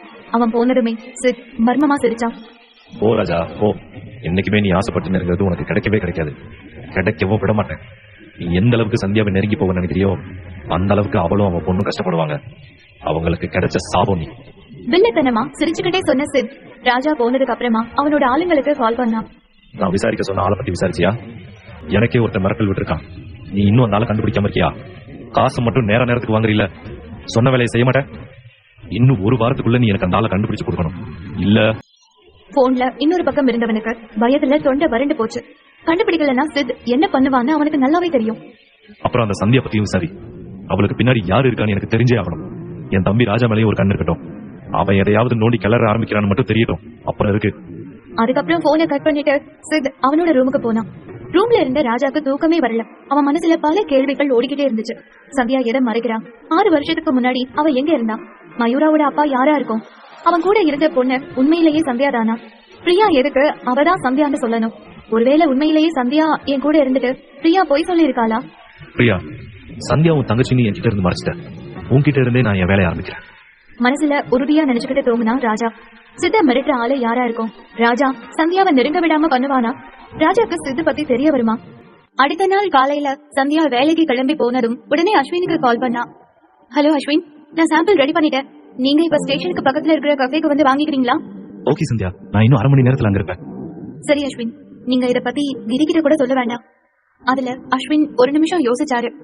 சரி சந்தியா, ஆனா கிரி உங்களுக்கு நெருக்கமானவர். அவர்கிட்ட சொல்லக்கூடாதானா? ஆமா, இந்த விஷயம் ரொம்ப முக்கியமானது. இது காரும் வச்ச மாதிரி முடிக்கணும். வேற யாருக்கும் தெரியக்கூடாது. கிரி எனக்கு நெருக்கமானவர் தான், ஆனாலும் இது ரொம்ப முக்கியமான விஷயம். மயூரா சம்பந்தப்பட்டது, அதனாலதான் சொல்றேன். சரி சந்தியா, அப்போ ஓகே. நான் நீங்க சொன்ன இடத்துக்கு வந்துடுறேன். போனை வச்சதுக்கு அப்புறம் சந்தியா தீவிரமா யோசிச்சுட்டே இருந்தா. அப்பதான் மோகன் அவளை கிராஸ் பண்ணி போக அவளோட கவனம் அவன் மேல திரும்பிச்சு. கடைசியா அவகிட்ட முக்கியமான ஒரு விஷயத்த பத்தி பேச அவன் அவளோட வீட்டுக்கு வந்தது அவளுக்கு ஞாபகம் வந்துச்சு. ஆனா அதுக்குள்ள இந்த ராஜா வந்து எல்லாத்தையும் கெடுத்துட்டான்னு நினைச்சிட்டு நேரா மோகன் பக்கம் போனா. மோகன், உன்கிட்ட கொஞ்சம் பேசலாமா? இப்போ கொஞ்சம் வேலையா இருக்க சந்தியா. ஃபைல் எடுத்து வச்சுக்கிட்டே அவன் அவ பக்கம் திரும்பாம சொன்னான். அவன் நம்மள ஒதுக்குறான்னு சந்தியா புரிஞ்சுக்கிட்டான். மோகன், அன்னைக்கு என்கிட்ட சித்த பத்தியும் ராஜாவை பத்தியும் ஏதோ சொல்லணும்னு வந்தியே, என்னன்னு இப்ப சொல்றியா? உடனே அவன் பண்ணிட்டு இருந்த வேலையை அப்படியே பாதியில விட்டுட்டு சந்தியாவை திரும்பி பார்த்தான். மத்தவங்க யாராவது அவங்கள பாக்குறாங்களான்னு பார்த்தான் மோகன். அத பத்தி நான் இன்னொரு நாள் சொல்றேன் சந்தியா. இங்க அதுவும் இப்ப அத பத்தி பேசுறதுக்கான நேரம் இல்ல. மோகன் சொல்றதும் சரின்னு நினைச்ச சந்தியா ஸ்டேஷனை விட்டு வெளியில போனா. நேரா அஸ்வினை வர சொன்ன இடத்துக்கு கிளம்பி போனா. கஃபேல ஓரமா இருக்கிற டேபிளுக்கு போய் அஸ்வின்காக வெயிட் பண்ணா. சாரி சந்தியா, லேட் பண்ணிட்டேனா? அதெல்லாம் ஒண்ணும் இல்ல அஸ்வின். அவ பாக்கெட்ல இருக்கிற சாம்பிள் 2 கவரையும் அஸ்வின் கிட்ட கொடுத்தா. அஸ்வின், இது 2யும் டெஸ்ட் பண்ணி எனக்கு சொல்லணும். ஓகே சந்தியா. திரும்ப சொல்றேன்னு தப்பா நினைக்க வேண்டாம். எனக்கு சின்ன பதட்டம், அதனாலதான் சொல்றேன். இந்த விஷயம் நம்ம 2 பேருக்குள்ளயும் மட்டும் இருக்கட்டும். இதுல மயூரா சம்பந்தப்பட்டு இருக்கிறதுனாலதான் சொல்றேன். இதுலதான் எங்க 2 பேரோட வாழ்க்கைக்கு ரொம்ப முக்கியமான விஷயம் அடங்கி இருக்கு. அதான் நான் கிரிக்கு கூட தெரிய வேண்டாம்னு சொன்னேன். எனக்கு உங்க பதட்டம் புரியுது சந்தியா. என்ன நீங்க தாராளமா நம்பலாம். நான் கண்டிப்பா இதை பத்தி யாருக்குமே சொல்ல மாட்டேன். ரொம்ப thanks Ashwin. It's all right. Report எத்தனை நாள்ல கிடைக்கும்? 2 நாள்ல வாங்கிக்கலாம். ஓகே அஸ்வின், நீங்க ரிப்போர்ட் ரெடி பண்ணதும் எனக்கு இன்ஃபார்ம் பண்ணுங்க. ஷூர் சந்தியா. அதுக்கப்புறம் சந்தியா அங்கிருந்து எழுந்து கிளம்பிட்டான். கஃபையை விட்டு அவ வெளியில போனதை பார்த்த ஒரு ஆள் உடனே அவனோட போன் எடுத்து அவனோட பாஸுக்கு கால் பண்ணான். பாஸ், நீங்க சொன்ன மாதிரி நான் சந்தியாவை ஃபாலோ பண்ணேன். அவங்க ஒரு டாக்டர் கூட பேசிட்டு கிளம்பி போயிட்டாங்க. அந்த டாக்டர் யாருன்னு தெரியுமா? அவன் போட்டோ அனுப்பு. உடனே அந்த ஆளும் அஸ்வினை போட்டோ எடுத்து அவனோட பாஸுக்கு அனுப்புனான். போட்டோவை பார்த்ததுமே அவன் முன்னாடி இருக்கிற கிரீன் போர்டுல ஒட்டி இருக்கிற பல போட்டோஸோட அஸ்வின் போட்டோ இருக்கான்னு பாக்குறான். மயூரா போட்டோக்கு கீழே அஸ்வின் போட்டோ இருந்து அதுல மயூரா டாக்டர்னு எழுதி இருக்க அந்த ஆள் லேசா சிரிச்சா. தொடர்ந்து சந்தியாவை க்ளோஸா வாட்ச் பண்ணு. அதுக்கப்புறம் அந்த ஆளு போனை கட் பண்ணிட்டு அவன் முன்னாடி இருக்கிற போட்டோஸ் எல்லாத்தையும் அழுத்தமா பார்த்தா. சித் அவனோட ரூம்ல உட்காந்து தீவிரமா அவன் லேப்டாப்ல வேலை பார்த்துட்டு இருந்தான். கொஞ்சமா அவனோட ட்ரக் சீல் பண்ணி வச்சதை யாருக்கும் தெரியாம ரிலீஸ் பண்ண ட்ரை பண்ணிட்டு இருந்தான். கஸ்டம்ஸ் வரைக்கும் அவனோட போதை மருந்து விஷயம் தெரிஞ்சதுனால ரொம்ப சிக்கல்ல மாட்டிக்கிட்டு முழிக்கிறான். அவனோட கோபம் எல்லாமே அவனை மிரட்டுற ஆளு பக்கம் திரும்பிச்சு. அவன் வேலை பார்த்துட்டு இருக்க அவனோட ஆளுங்க கிட்ட இருந்து அவனுக்கு போன் வந்துச்சு. பாஸ், அந்த லாரி டிரைவர் விசாரிச்சதுல ராக்கின்னு சொன்னான்ல, அவனை பத்தி விசாரிச்சாச்சு. ராக்கி யாரு? அவனுக்கும் ராஜாவுக்கும் என்ன சம்பந்தம்? எதுக்காக அவன் ராஜாவை கொல்ல நினைச்சான்?